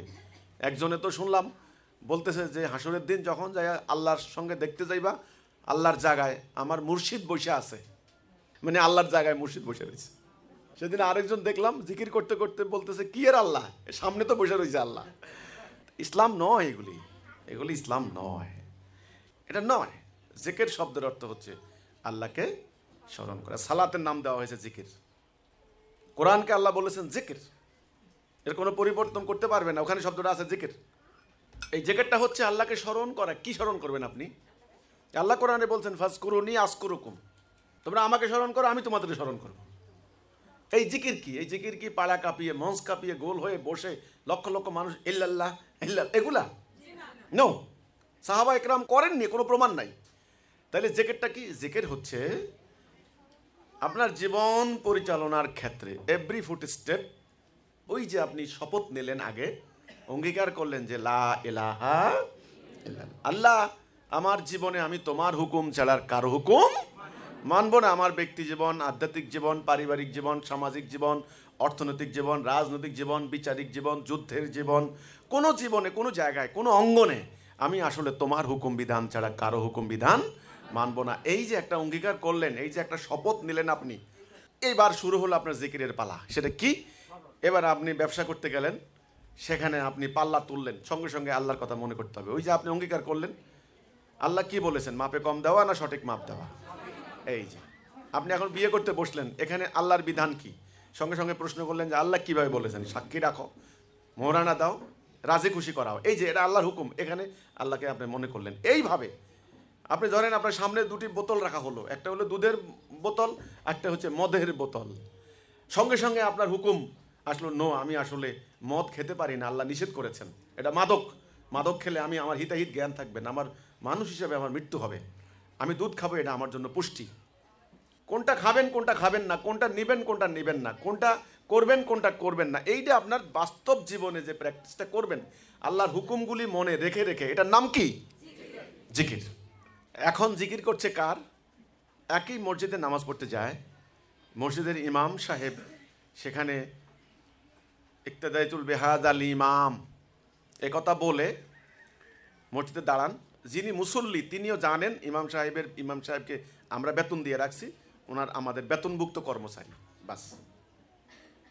এই যে কাতারে দাঁড়ালেন, একজন জামাতি শিবির, একজন আওয়ামী লীগ, একজন বিএনপি, একজন কমিউনিস্ট পার্টি, একজন জাসদ, একজন বাসদ, একজন চরমনাই, একজন হেফাজত, একজন খেলাফত, একজন এই পীর, একজন সুন্নি, একজন আহলে হাদিস, সব এক কাতারে। ওকে, নামাজ শেষ করার পরে এবার কি করলেন? মসজিদ থেকে বের হওয়ার পরে যার যার পীরের, যার যার দলের, যার যার নেতার আনুগত্য করা শুরু করলেন। তো এখানে যে ইক্তেদাতুল বিহাদ আল ইমাম বললেন, এই ইমামের আনুগত্য করলাম, এই কথা মানে কি? আপনারা জানেন যে এই ইমামকে আপনি রাখছেন টাকা দিয়ে, যার সমাজে কোনো কথাই চলে না, উল্টাপাল্টা কথা বললে হুজুর কুইট, চাকরি শেষ। জিকির হচ্ছে বাস্তব জীবনে আল্লাহ যা করতে বলেছেন তা করা, আর যা নিষেধ করতে বলেছেন তা না করা। এটা মনে রেখে রেখে, স্মরণে রেখে রেখে আপনি কাজ করা, এটার নাম আসলে জিকির, প্রকৃত জিকির। সেই জিকির আপনি শুয়েও করতে পারেন, বসেও করতে পারেন, কাজ করতে করতে পারেন। এখন হচ্ছে কি, এখন পাড়া কাঁপিয়ে আপনার ইল্লাল্লাহ ইল্লাল্লাহ জিকির করা হচ্ছে, কিন্তু জাতীয় জীবনে, সামাজিক জীবনে, অর্থনৈতিক জীবনে আল্লাহর হুকুম কোথাও নাই। এই জিকিরের অর্থ কিন্তু অন্যদিকে নিয়ে যাওয়া হয়েছে, এর আকীদা ভুল পথে প্রবাহিত করা হয়েছে, ডিরেইল করে দেওয়া হয়েছে। তো যাই হোক, এখন আমার কথা হচ্ছে এটা, নবী করিম সাল্লাল্লাহু আলাইহি সাল্লাম যে সমাজে আসলেন সে সমাজের নাম কি ছিল? জাহিলি সমাজ। সেই জাহিলি সমাজ কেন হলো? ন্যায় অন্যায়ের কোনো পার্থক্য সেখানে ছিল না। নবী করিম সাল্লাল্লাহু আলাইহি সাল্লাম এসে সমাজটাকে পাল্টে দিলেন। পাল্টালেন কি দিয়া? হিদায়া, তাওহীদ। তাদের সামনে আগে এই প্রস্তাবটা করলেন, তোমরা বলো লা ইলাহা ইল্লাল্লাহ। আর কোনো কথা বলেছেন? ওই সমাজের মানুষগুলি তখন অনেকে মদ খাইতো, ব্যভিচার করতো, অনেকে সুদ খাইতো, হানাহানিও করতো। রাসূল কিচ্ছু বলেননি, একটা সংকটের কোনো কথা বলেননি। উনি জানতেন জাহিলি সমাজ ব্যবস্থার কারণে, যেই সমাজে আল্লাহর হুকুম চলে না, আল্লাহর বিধান চলে না, আল্লাহ সার্বভৌমত্ব চলে না, সে সমাজের মানুষগুলি মুসলিম নয়। সেখানে অন্য কোনো কথা, আমলের কথা বলে কোনো লাভ নাই। এই জন্য মক্কা 13 বৎসরে নামাজ, রোজা, হজ, যাকাত কোনো আমলের কোনো হুকুম আসে নাই। একটা কথার দিকে তিনি ঐক্যবদ্ধ করেছেন, তোমরা আগে বলো লা ইলাহা ইল্লাল্লাহ। তোমরা আগে এই অঙ্গীকার করো, তোমরা শয়তানের দাসত্ব করবে না, তোমরা আল্লাহর দাসত্ব করবে। তোমরা শয়তানের আনুগত্য করবে না, ইবলিসের খেলাফত করবে না, তোমরা আল্লাহর খেলাফত করবে। আগে তোমরা এই কথার মধ্যে আসো, এই অঙ্গীকারে আসো। যারা ওনার আন্ডারে ঐক্যবদ্ধ হলেন তারা হলেন মোমেন। তারা কি? মোমেন। সূরা হুজরাত 15 নম্বর আয়াত, নিশ্চয়ই তাহারাই মোমেন যারা আল্লাহ এবং তার রসুলের প্রতি ঈমান আনে, তাতে কোনো সন্দেহ করে না, জান মাল দিয়ে আল্লাহর রাস্তায় জিহাদ করে। খেয়াল করেন দুইটা পয়েন্ট, আল্লাহ এবং তার রসুলের প্রতি ঈমান মানে লা ইলাহা ইল্লাল্লাহ মুহাম্মাদুর রাসূল, এক নাম্বার। 2 নম্বরে এই ঈমান কিন্তু একেবারে সুম্মা লাম ইয়ারতাবু, কোনো সন্দেহ নাই। এরপরে জান মাল দিয়ে আল্লাহর রাস্তায় জিহাদ করবেন ওই ঈমান প্রতিষ্ঠা করার জন্য। এই দুটি কন্ডিশন হচ্ছে মোমেন, এই দুটি শর্ত মোমেনের সংজ্ঞা। আল্লাহ কোরআনে বলছেন পরিষ্কার, ওরাই হলো সত্যনিষ্ঠ মোমেন, উলাইকা হুমুস সাদিকুন, সাদেক মোমেন। এই যখন তারা রাসূলুল্লাহর হাতে বায়াত নিলেন, রাসূলকে তখন নেতা হিসেবে মেনে নিলেন। আকীদাগতভাবে, কনসেপচুয়ালি, ধারণাগতভাবে এই উম্মাহ কয় টুকরা হবে? অখণ্ড এক। নেতা কয়জন হবেন? একজন। হুকুম মানবে কার? আল্লাহর। বাস, এটা হচ্ছে আকীদা। এর বাহিরে কোনো ইসলামের জায়গা নাই। যখনই আপনি টুকরা হয়ে গেলেন, ওই 72 ফেরকার এক ফেরকা। এখন আপনি যত বড় আল্লামা, যত বড় শায়েখ, যত বড় পণ্ডিত আপনি নিজে দাবি করেন, কোনো লাভ নাই তো। ঐক্যবন্ধনী থেকে আউট, কর্মসূচি থেকে আউট। ওই যে আল্লাহ রসুল বলেছেন, 1 বিঘত সরে গেলে জাহান্নামে জ্বালানি পাথর। এই কথার উপরে যারা ঐক্যবদ্ধ হলেন তারা হলেন মোমেন, উম্মতে মুহাম্মদী। আবু বকর বললেন যে ইয়া রাসূলুল্লাহ, আমার কি কাজ? রসুল বললেন, আমার যে কাজ তোমারও সেই কাজ। শুরু হয়ে গেল রসুলের যে কাজ সাহাবীরও সেই কাজ। ইতিহাস সাক্ষী দেয়, রক্ত দিয়ে, জীবন দিয়ে, বাড়িঘর ত্যাগ করে জাজিরাতুল আরবে নবীর সঙ্গে থেকে তারা লড়াই করে দিনটা প্রতিষ্ঠা করলেন। ফলটা কি হলো? রেজাল্টটা কি হলো? কেমন শান্তি! একা একটা মেয়ে মানুষ রাতের অন্ধকারে হেঁটে যায়, স্বর্ণ অলংকার পরিহিত অবস্থায়, কোনো ভয় নাই। স্বর্ণের দোকান খুলে চলে যায়, চুরি হওয়ার কোনো ভয় নাই। রাস্তায় আপনার সম্পত্তি বস্তা পড়ে থাকলেও দেখার কেউ নাই যে এটা কার, দেখবে না কেউ, নেবে না কেউ। এমন শান্তি। আল্লাহ রসুল বললেন যে আমার মেয়ে ফাতেমাও যদি চুরি করে আমি তার হাত কাটবো। বেলালকে তিনি কাবার উপরে উঠালেন। কৃতদাস বেলাল, বঞ্চিত বেলাল, যে বেলালকে মানুষ মনে করতো না তারা, উমাইয়ারা, ওই নাক উঁচা তথাকথিত উঁচু অভিজাত শ্রেণীর লোকেরা মানুষ কিনে আনতো গলায় দড়ি দিয়ে, কোমরে শিকল দিয়ে। সেই বেলালদেরকে রসুল কাবার উপরে উঠালেন। কোন কাবা? যেই কাবায় মানুষ সেজদা করে, মোমেনরা সেজদা করে, সেই কাবা। কাবার উপরে উঠিয়ে রসুল প্রমাণ করে দিলেন, আমি সাম্যের নবী, মুক্তির নবী, মানবতার নবী, মানবাধিকার প্রতিষ্ঠা করতে আমি এসেছি। আমি নির্যাতিত, নিপীড়িত মানুষের সম্মান, মর্যাদাকে আমি সমুন্নত করতে এসেছি। এটা তিনি প্রমাণ দিলেন। এই ইসলাম আগমনের উদ্দেশ্য হচ্ছে এটা। আজকে এই আকীদাটা মানুষের সামনে নাই, আজকে মুসলমানদের সামনে নাই। ইসলাম যে এসেছে মানবতা প্রতিষ্ঠা, সাম্য প্রতিষ্ঠা করার জন্য, ন্যায় বিচার প্রতিষ্ঠা করার জন্য, এই আকীদাটা আজকে তাদের সামনে নাই। তারা মনে করতেছে নামাজ পড়ে পড়ে সে মুসল্লি হবে, সে জান্নাত চলে যাবে। কারণ একটা হাদিস বানিয়েছে, নামাজ জান্নাতের চাবি, মিফতাহুল জান্নাহ, আসসালাতু মিফতাহুল জান্নাহ। ভুল। তাওহীদ, লা ইলাহা ইল্লাল্লাহ মুহাম্মাদুর রাসূলুল্লাহ, এটা হচ্ছে জান্নাতের চাবি। তো আমার কথা হচ্ছে এই যে ইসলামের উদ্দেশ্য জানা আজকে জনগণকে জানাইতে হবে, রাসূল আগমনের উদ্দেশ্য, দিন আগমনের উদ্দেশ্য, কেতাব নাযিলের উদ্দেশ্য। রাসূল এত কষ্ট করলেন, লড়াই করলেন, যুদ্ধ করলেন, জীবন দিলেন। এর উদ্দেশ্য কি ছিল? একটা উদ্দেশ্য ছিল, সেটা হলো মানব জীবনে আল্লাহ দেওয়া সত্য দিন প্রতিষ্ঠা করা। সত্য দিন প্রতিষ্ঠা হলে কি হবে? শান্তি আসবে, ন্যায় বিচার প্রতিষ্ঠা হবে, দুর্বলের উপর সবলের অত্যাচার হবে না, দরিদ্রের উপর ধনীর বঞ্চনা হবে না। এটাই হচ্ছে ইসলাম আগমনের উদ্দেশ্য। এই দিন প্রতিষ্ঠা যদি না হয়, আল্লাহ কোরআনে বলেছেন তোমাদের কোনো ভিত্তি নেই। এই জন্যই সাহাবায়ে কেরাম রক্ত দিয়ে কষ্ট করে এই দিনকে তিনি প্রতিষ্ঠা করেছেন। যেই কর্মসূচি দিয়ে নবী করিম সাল্লাল্লাহু আলাইহি সাল্লাম ওনার জীবদ্দশায় জাজিরাতুল আরবের দিন প্রতিষ্ঠা করে গেলেন 23 বৎসরে, সেই কর্মসূচি দিয়ে পরবর্তী সাহাবায়ে কেরাম অদ্য দুনিয়াতে দিন প্রতিষ্ঠা করলেন। একই কর্মসূচি আমরা তো পেয়েছি। তা আমরা তাওহীদ পেয়েছি, আকীদা পেয়েছি, কর্মসূচি পেয়েছি, দাজ্জালকে চিহ্নিত করতে পেরেছি, আমরা সংগ্রাম করছি হক সত্য। ইমামুজ্জামান বললেন যে একজন লোক লেখাপড়া জানেন না, তিনি যেই জাতিটি তৈরি করলেন সেই জাতিটি উম্মতে মুহাম্মদী 40 জন লেখাপড়া জানে না ঠিক মতে, তারা পশ্চাৎপদ, শিক্ষা নাই, দীক্ষা নাই, অস্ত্র নাই, পেটে ভাত নাই, গায়ে কাপড় নাই, এমন একটা জাতি, উপেক্ষিত, অবজ্ঞাত। কিছুদিন আগেও নিজেরা মারামারি হানাহানি করত। গুহার অভ্যন্তর থেকে হঠাৎ করে তুলে এনে সেই জাতিটা ওভারনাইট দুইটা সুপার পাওয়ার, রোমান সাম্রাজ্য, পারস্য সাম্রাজ্য, একটি টাইম একই সঙ্গে স্ম্যাশ করে দিল। ঐতিহাসিকরা মূল্যায়ন করতে গিয়ে বলেছেন এটা কিভাবে পারল, কি দ্বারা সম্ভব হলো, কেমনে হলো। তখন তিনি লিখেছেন আট আ ডিজায়ার ফর ডেথ, মৃত্যুর প্রতি লালায়িত। এটার নাম শাহাদাতের তামান্না, শহীদ হওয়ার আকুলতা, ব্যাকুলতা। কোথায় মৃত্যু, কোথায় গেলে আমি জীবন দিতে পারবো, কোন ময়দানে, ডানে বামে, সামনে পেছনে, কোথায় গেলে আমি জীবন দেব, মৃত্যু খুঁজিয়া বেড়ানো। ইমামুজ্জামান বললেন তারা বলছে ইতিহাসে যে আটার কন্টেম্প টু ডেথ, মৃত্যুর প্রতি অবজ্ঞা, ঘৃণা। কিন্তু না, তারা বুঝে নাই সত্যটা, মৃত্যুর প্রতি লালায়িত, শাহাদাতের তামান্না। এটাই তাদেরকে অজেয় করে তুলেছে, দুর্বার করে তুলেছে। তারা পরিবর্তন হয়ে গিয়েছে। ইন্তেকালের কয়েক মাস আগে তিনি বললেন সারা জীবন ধরে যেটা বুঝে এসেছি, এখন আমার কাছে মনে হচ্ছে না, আরো মহা সত্য সামনে। সেই জাতি ওই কর্মসূচির এমনভাবে তারা চরিত্রের মধ্যে গেঁথেছে, ঐক্য, শৃঙ্খলা, আনুগত্য। তাদের নেতা যা বলেছে তাই তারা করেছে, কোনো প্রশ্ন নাই, কোনো দ্বিধা নাই, কোনো শর্ত নাই। একটা বজ্র শক্তি। এই যে বজ্র শক্তিতে রূপান্তরিত হয়ে যাওয়া,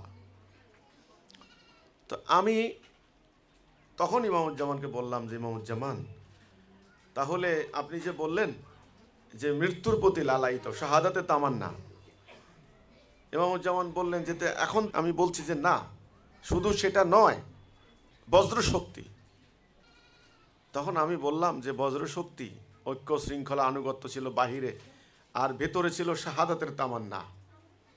আমি অনেক হিসাব করে দেখলাম, আমরা বালাগ করেছি, আমরা হকারি করি, আমরা বাড়িঘর থেকে বের হয়েছি, আমরা অনেক করেছি, আমরা জেল জুলুমের শিকার হয়েছি ইত্যাদি, কিন্তু আমাদের ভিতরে শাহাদাতের তামান্না, আমরা শহীদের মৃত্যু, আপনারা হিজবুত তৌহিদ পাওয়ার পর প্রতিনিয়ত, প্রতিদিন সকাল সন্ধ্যায় আপনারা আল্লাহকে সাক্ষী রেখে বলেন এ পর্যন্ত মৃত্যুর জন্য আপনি স্বাভাবিক মৃত্যুবরণ করবেন না, বিছানায় পড়ে মরবেন না, অসুখে ব্যায়ামে মরবেন না, বার্ধক্যজনিত কারণে মরবেন না, আপনারা মরবেন হলো শাহাদাতের মৃত্যু।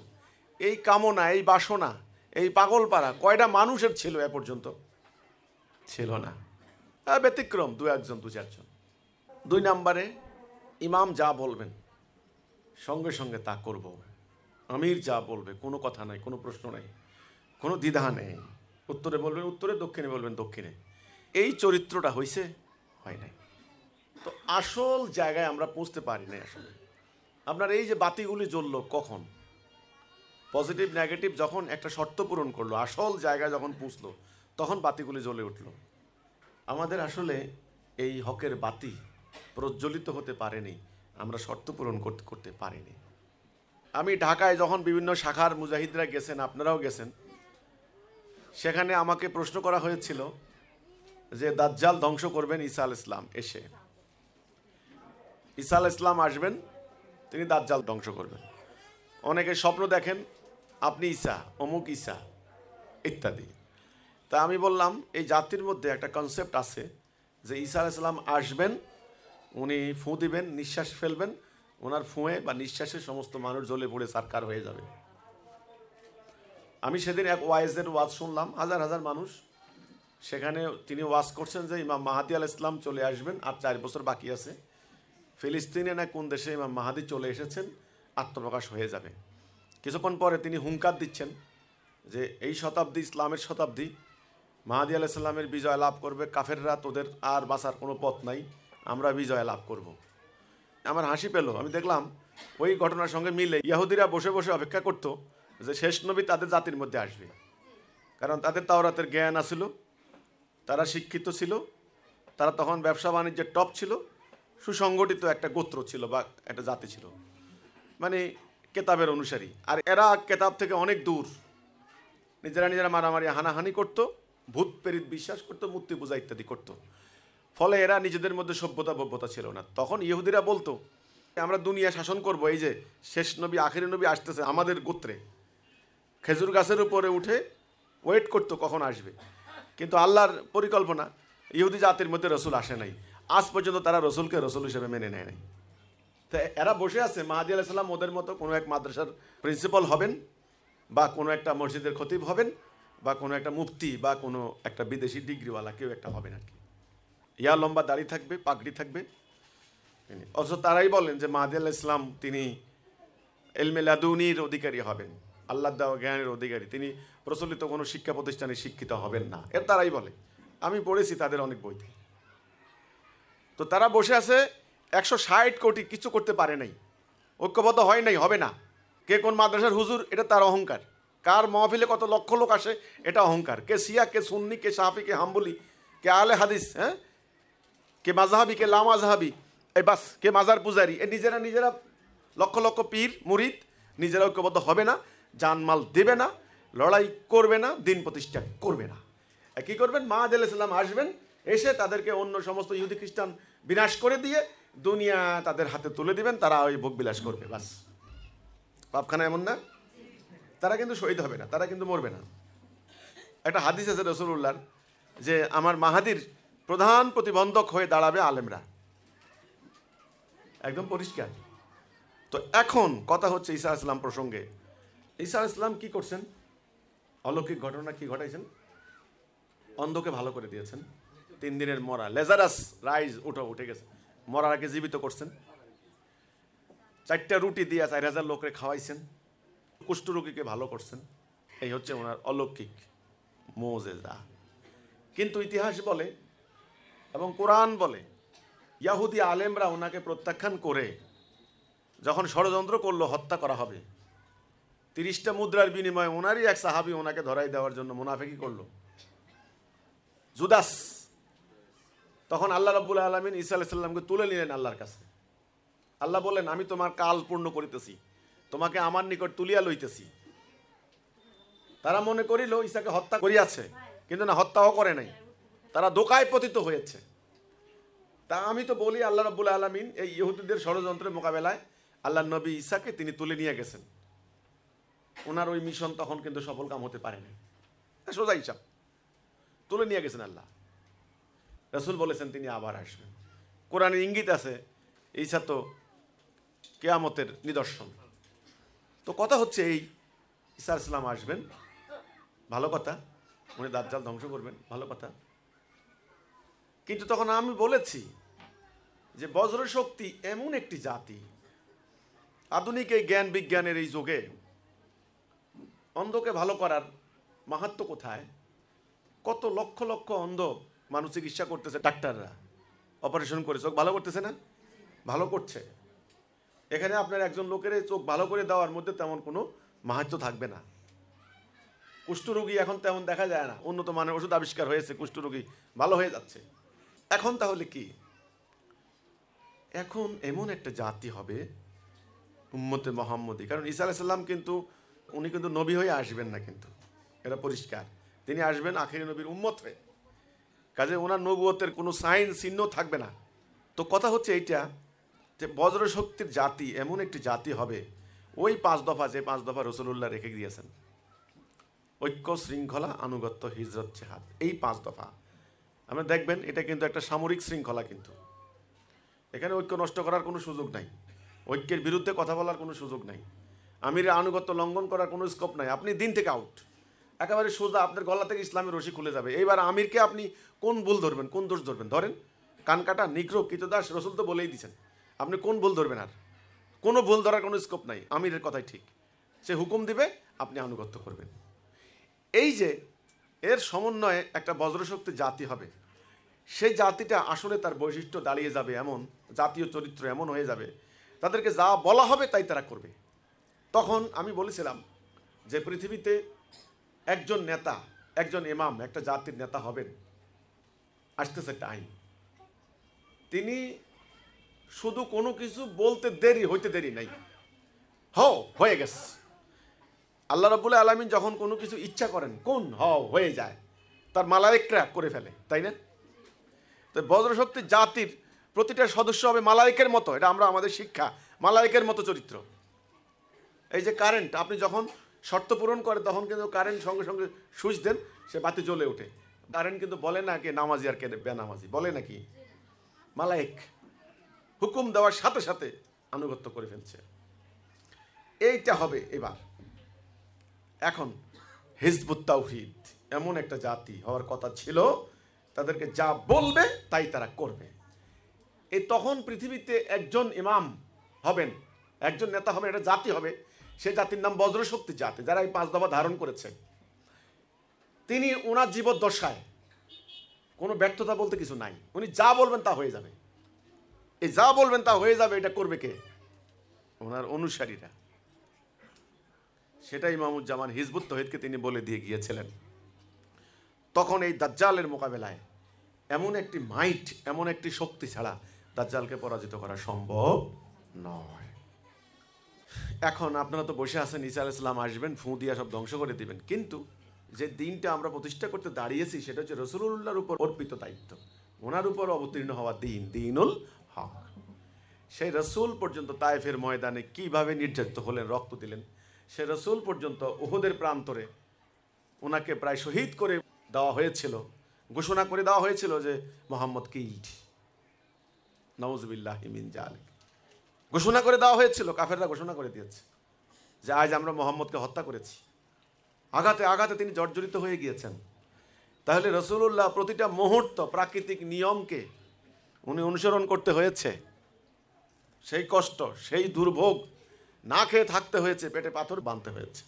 শিয়াবে আবু তালিবের কঠিন বন্দিখানায় 3.5 বছর, উপরে কোনো ছাদ নাই,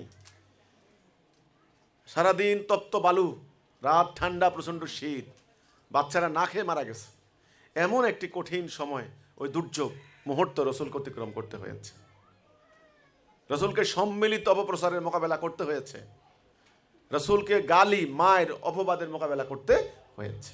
এটা তো আমি দেখলাম প্রাকৃতিক নিয়ম। পৃথিবীর অপরাপর অন্যান্য জাতি যারাই বিপ্লব করেছেন, রেনেসা করেছেন, মানুষের ভাগ্য পাল্টে দিয়েছেন, ইতিহাসের মোড় ঘুরিয়ে দিয়েছেন, তাদের ভাগ্যে যা হয়েছে রাসূলুল্লাহর ভাগ্যে তো তাই হয়েছে, আরো বেশি হয়েছে। তো কই, রাসূল তো ফু দিয়ে কিছু করতে পারলেন না, ওনার সাহাবীরা রক্ত দিলেন, জবাই হয়ে গেলেন, স্বামী স্ত্রী কোরবান দিলেন, স্ত্রীদের স্বামীদেরকে কোরবান দিলেন, সন্তানদেরকে শহীদ করে দিলেন। তো সেখানে আমরা কি করলাম? দুটো জিনিস আসলে আমরা পারি নাই, শহীদ হওয়ার তামান্না আর বজ্রশক্তি, এ দুটো জিনিস আমরা পারি নাই। সময় তো চলে গেল, 2020 সাল উপস্থিত, 19 সাল শেষ হয়ে গেল। এখন কি সংকট আমি দেখতে পাচ্ছি। আপনারা অনেক বালাগ করেছেন, আমি আর বালাগ নিয়ে টেনশন করি না। আমার বক্তব্য সোশ্যাল মিডিয়াতে, ফেসবুক, ইউটিউবে ছড়িয়ে পড়েছে, লক্ষ লক্ষ মানুষ দেখছেন। এখন আমার হিজবুত তাওহীদকে নিয়ে আমার পরিকল্পনা বিশাল। পরিস্থিতি কিন্তু ভয়াবহ, পরিস্থিতি ভালো নয়, খুবই ভয়াবহ অবস্থা। আমার যেটা টেনশন, আমার যেটা সংকট, সেটা হচ্ছে আমি হিজবুত তাওহীদ আন্দোলন আমরা বলেছি যে আমরা মরবো একসাথে, বাঁচবো একসাথে। এটা কি আমরা বলি নাই? আমরা বলেছি যে একজন হিজবুত তাওহীদের ঘরে খাবার আছে, আরেকজন হিজবুত তাওহীদ যদি না খেয়ে থাকে, তার সংস্থান না করলে বাকিদের ঈমান হবে না। বলি নাই? বলেছি।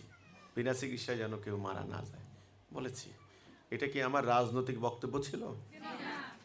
আমি কি পলিটিক্স করতে দাঁড়িয়েছি? এটা আমার রাজনৈতিক বক্তব্য নয়, এটা আল্লাহ রসুলের কথা, এবং এই জাতিটাই রসুল তৈরি করছেন। এখন যে সংকট আসছে, এসে পড়ল, আমি গত সপ্তাহে পত্রিকা পড়লাম বিশ্ব মহামন্দা শুরু হবে।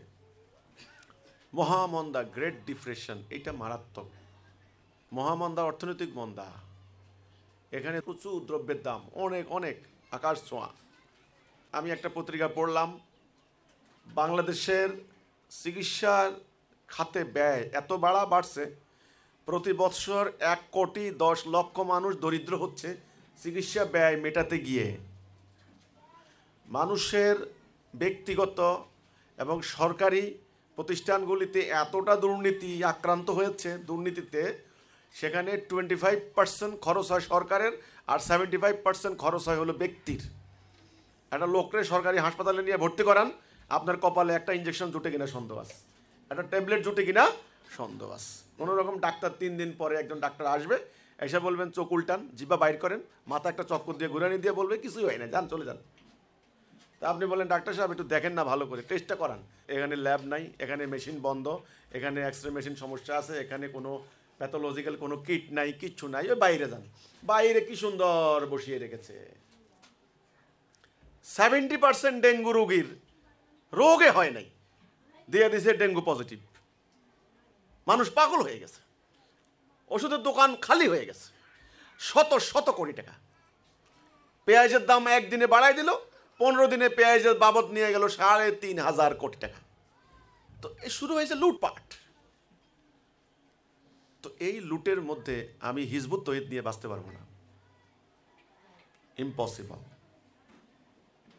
আবার আমার চোখের সামনে হিজবুত তাওহীদ বিনা চিকিৎসায় ধপড়ে ধপড়ে মারা যাবে, এটা আমি সহ্য করতে পারবো না। এটা কেমন কথা? তো কথা ছিল মরবো একসাথে, বাঁচবো একসাথে। কিন্তু আমার মুজাহিদের যে দশা হয়েছে এখন, ঐক্য নাই, শৃঙ্খলা নাই, শাহাদাতের তামান্না নাই, এটা কেমন যেন জীর্ণ শীর্ণ হয়ে গেছে। সংকট এসে গেছে অলরেডি, শুরু। এখন আমি আর বাইরে চিন্তা করি না, ওই কে হিজবুত তাওহীদ আসলো, কে আসলো না, টেনশন, আরে অমুক যদি আইতো তমুকের পিছনে। এখন আর আমার আর টাইম নেই। আর এখন এরা হয় বাঁচবে, নাহলে বিনাশ হবে, আমার আর কিছু করার নাই। কিভাবে বিনাশ হয় খালি দেখেন, খালি একবার। ডোনাল্ড ট্রাম্প ওখান থেকে উড়ে আইসা, ওর কিচ্ছু, ওর কোনো সৈন্য আসে নাই, বিনা সৈন্যে একটা ড্রোন আইসা এতগুলা লোক মাইরা দিয়ে গেল, আর মুখে মুছে তাও দিতেছে বসে বসে। সে কোনো কথা আছে? জানে কিছু করতে পারবে না, করলে একদম গলা টিপা হত্যা করবে। চারদিক থেকে বসা আছে। তো এখন দুনিয়া কন্ট্রোল করবে, এখন তারা সব কিছু। তোমরা সুবহানাল্লাহ করো, কোনো আপত্তি নেই, বাস। আমি সংবাদ সম্মেলন করলাম, সংবাদ সম্মেলন করে আমি সরকারকে জানাই দিলাম, বাংলাদেশের প্রায় মিডিয়াতে আমার এই সংবাদ সম্মেলনের নিউজ এসেছে। আমি বললাম আমি আক্রান্ত, আমাকে হামলা করার হুমকি দেওয়া হচ্ছে, আমাকে হত্যা করার হুমকি দেওয়া হচ্ছে, আমাকে জবাই করার হুমকি দেওয়া হচ্ছে। আমি যে কোনো জায়গায় আক্রান্ত হতে পারি। আমি যা বলি নাই, যা করি নাই, যেটা আমার আকীদা নয়, সেটা আমার নামে বানিয়ে বানিয়ে মসজিদের মিম্বরে বসে বসে মাহফিলে ওয়াজের নামে বলা হচ্ছে। আমি মামলা করেছি, কোনো কার্যকরী পদক্ষেপ নেওয়া হয় নাই। আমি থানায় জিডি করতে গেছি, আমার জিডি নেয় নাই। আপনি দেখুন, সরকার হস্তক্ষেপ করুন। তো সংবাদ সম্মেলন মনে হয় আমার হিতে বিপরীত হয়েছে। এরপর থেকে কি হলো, বাহিরে আমার সভা সমাবেশ বন্ধ করে দিচ্ছে। গেলে বলে আপনার কথা ভালো, আপনার বক্তব্য ইউটিউবে আমরা শুনি, ঠিক আছে, আমরাও আপনার বক্তব্য পছন্দ করি, ওকে, যুক্তিসঙ্গত, বাস্তবসম্মত, এখন এগুলি দরকার আছে, কিন্তু আপনি কোনো জনসভা করতে পারবেন না। কারণ হুমকি আছে, সমস্যা আছে, আপনার জনসভা হামলা হলে আমরা ট্যাকেল দিতে পারবো না। এই ফলটা কি হলো? ফলটা হলো আমার মাহফিল, বক্তব্য, জনসভা সব ক্যান্সেল। এখন আর কোনো অনুমতি দিচ্ছে না। ভালো কথা, আমারও ক্যান্সেল করো, অন্যদের ক্যান্সেল করো। তো অন্যরা মাহফিলের নামে ওয়াজের বেআইনি সমাবেশ করে আমাকে হুমকি দিবে আর আমাকে কথা বলতে দিবে না, এটা কেমন ধরনের ন্যায় নীতি হলো? তো ঠিক আছে, সত্য যখন আসে মিথ্যাকে বিতাড়িত হতেই হয়, এটা আমি জানি। এখন এই পরিবর্তিত পরিস্থিতিতে আমার কি করণীয়? নোয়াখালীতে আমি মসজিদ নির্মাণ করলাম, সেখানে 20টা বৎসর আমার পরিবারের উপর আক্রমণ চালানো হলো, কোনো বিচার কিন্তু কেউ করে নাই। তারা থানাকে নিয়ন্ত্রণ করে, তারা জেলাকে নিয়ন্ত্রণ করে, থানায় গিয়ে বলে কিছুই হয় নাই। এই গ্রামের এই কয়টা লোক, এরা খারাপ হয়ে গিয়েছে, এরা খ্রিস্টান, এরা পূব দিকে ফিরে নামাজ পড়ে, কালো কাপড় দিয়ে মাটি দেয়, বসাইয়া কবর দেয়, কোরআন শরীফ মানে না, হাদিস মানে না, মসজিদ মাদ্রাসা মানে না, এরা ইসলামের শত্রু, বাস। তো থানা খবর নেয় কয়জন? কয় বেশি না, 10-12 জন, 3-4টা পরিবার, বাস। এত হাজার হাজার মানুষের বিপরীতে 3-4টা পরিবার থাপ্পড় চড় দিয়ে দেয়, ঠান্ডা। এই আশকারা পেয়ে পেয়ে পেয়ে পেয়ে তারা 4বার আমার বাড়ি লুটপাট করেছে, আগুন দিয়ে জ্বালিয়ে দিয়েছে। 2016 সালে কি হয়েছে সেটা আপনারা জানেন। আচ্ছা, 2টা ভাইকে হত্যা করেছে, জবাই করেছে।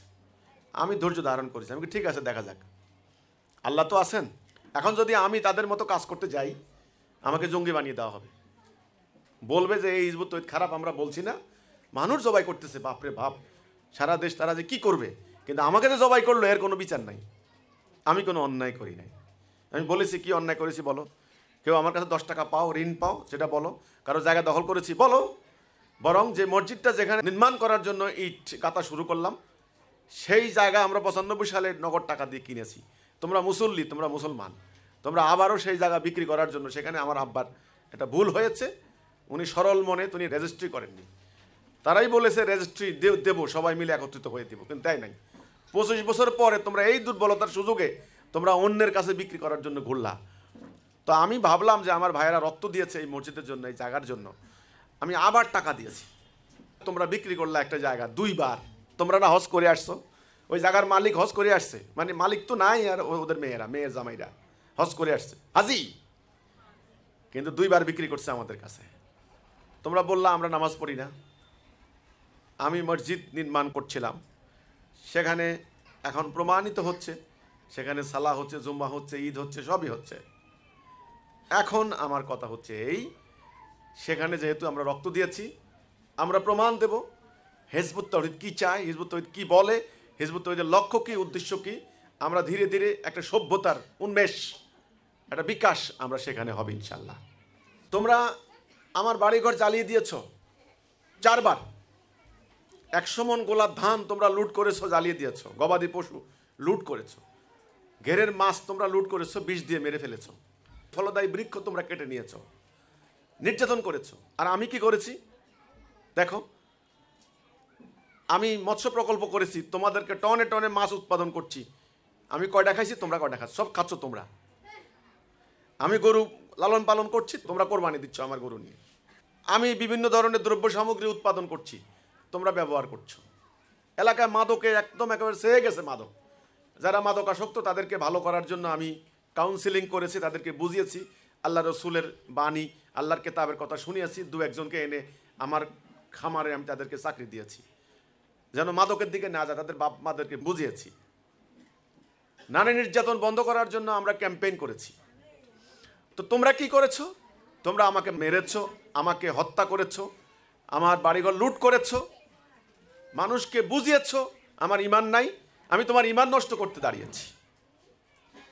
কিন্তু প্রমাণিত হয়েছে যে আমি তোমার এলাকাকে উন্নত করেছি, উন্নয়ন করেছি, মাদকের বিরুদ্ধে কথা বলেছি, সন্ত্রাসের বিরুদ্ধে কথা বলেছি।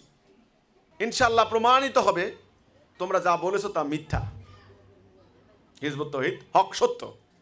আমার সন্তান স্কুলে পড়বে, কলেজে পড়বে, টাকা খরচ করবে, আর আমার মুজাহিদদেরকে আমি বলবো বাসে বই বিক্রি করো, এটা তোমার সওয়াব হবে। এটা কেমন কথা হলো? তো যেই প্রতিষ্ঠানে আমার সন্তান পড়বে, সেই প্রতিষ্ঠানে আমার মুজাহিদের সন্তানও পড়বে।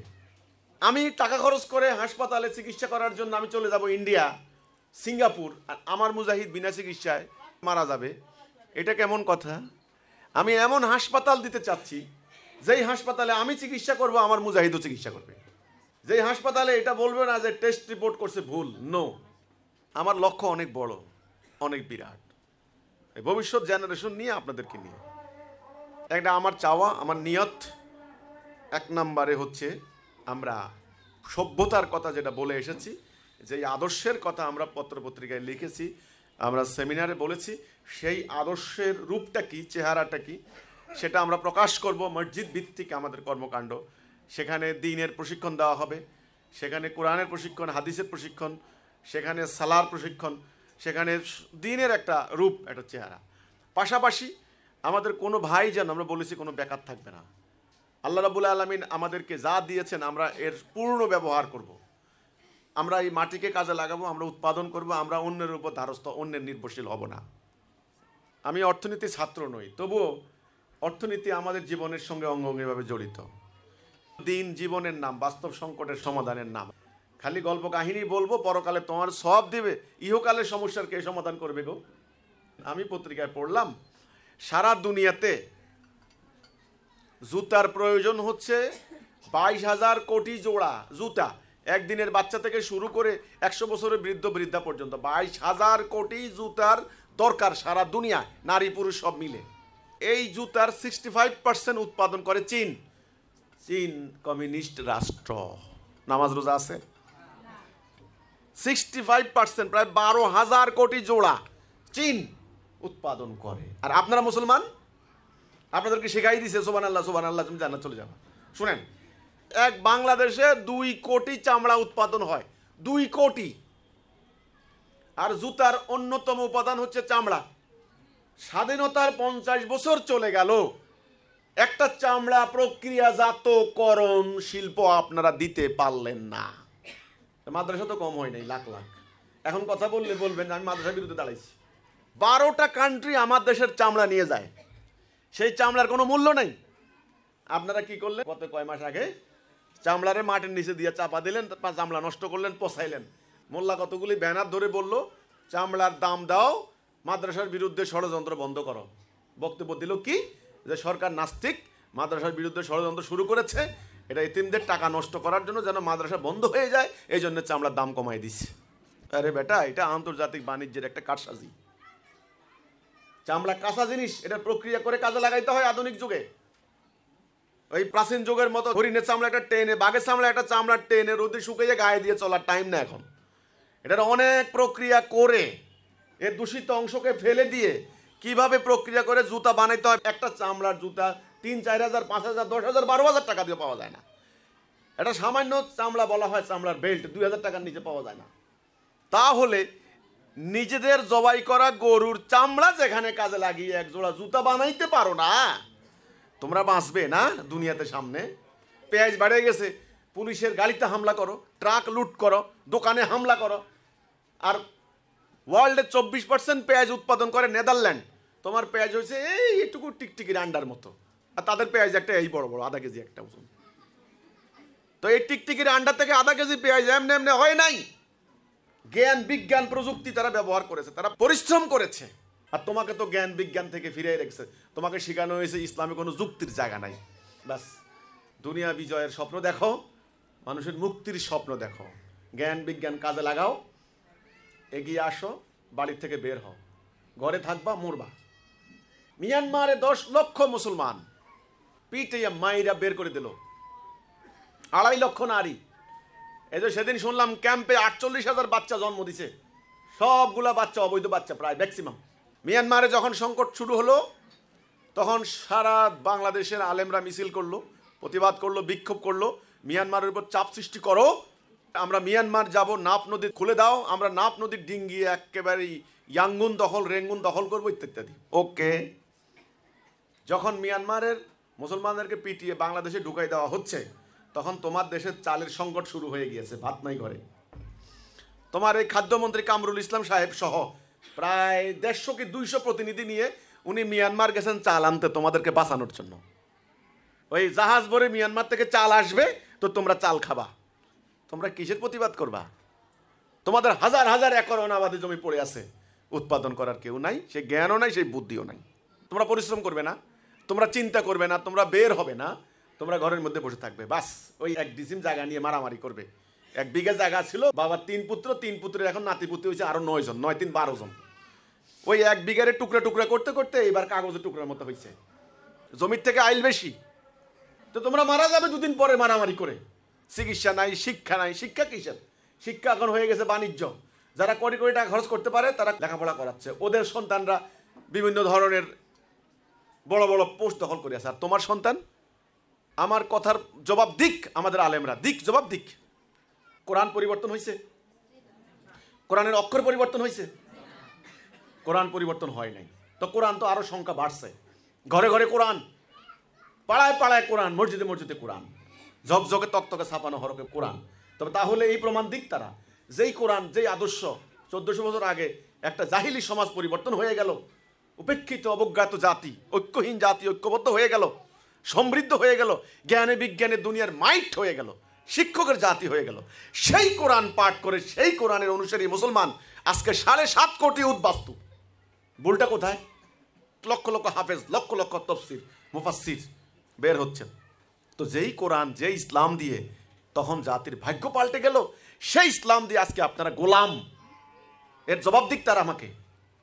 কথায় কথায় আমি মূর্খ, আমি অজ্ঞ, আমি জাহেল, ওনারা খুব জ্ঞানী, আল্লামা মহাজ্ঞানী। তাহলে এই কথা জবাব দিন। জাতিকে প্রকৃত ইসলাম দেওয়া হয় নাই।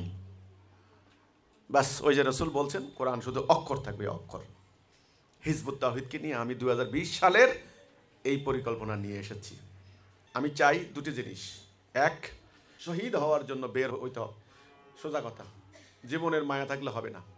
দুনিয়ার ইতিহাস বলে ইংরেজরা যখন বাড়িঘরের মায়া ত্যাগ করে বেরিয়েছে, তারা দুনিয়ার মালিক হয়েছে।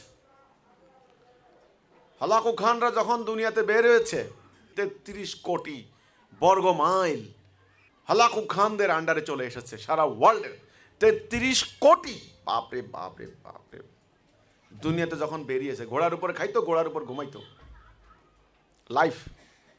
উম্মতে মুহাম্মদী যখন বেরিয়েছে, সেই মদিনার মক্কার মোমেনরা, আমাদের এই সিলেটের হযরত শাহজালাল ইয়ামিনী বাড়ি করে ইয়েমেন, ওই ধাক্কায় অর্ধ দুনিয়া ইসলামের বিজয় হয়ে গেছে।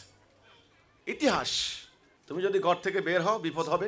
ওই বিপদকে তুমি মোকাবেলা করবে, নতুন নতুন আবিষ্কার করবে, বিজয় করবে, বিজয়ের নেশা জাগবে তোমার, বাস তোমার পরবর্তী প্রজন্ম সমৃদ্ধ হবে। আর যদি তুমি বসে বসে ওই 1 বিঘার মধ্যে কামড়াকামড়ি করো, তোমার পরবর্তী প্রজন্ম ভিক্ষা করে খাবে। মেয়েরা দেখো, তোমরা বুঝো, তোমরা তোমার স্বামী, ভাই, পিতাকে ঘরে আটকে রাখবে না আরবের নারীদের মতো ঘর থেকে বের করে দিবে? এখন তোমরা হিসাব করো, আমি হিসাব করব না। তবে আমি তোমাদের জন্য চিন্তা করছি, আমার একক চিন্তা হবে না, আমি পারবো না।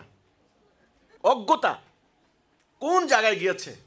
রক্ত শূন্যতায় মেয়ের অবস্থা খারাপ, ধনুষ্টঙ্কার শুরু হয়ে গেছে, মানে দাঁত মুখ খিসে গেছে, হ্যাঁ, হাত পা বাঁকা হয়ে যাচ্ছে। শুনেন, বলে কি, গতকালকে বাঁশের বাগান দিয়ে আসতেছিল তো ভূতে পাইছে, তাড়াতাড়ি হুজুরের কাছে গেছে। হুজুর ফাঁড়াতে, হুজুরে বলছে যে কি, ভূতটা কানা ভূত, এটা কানা।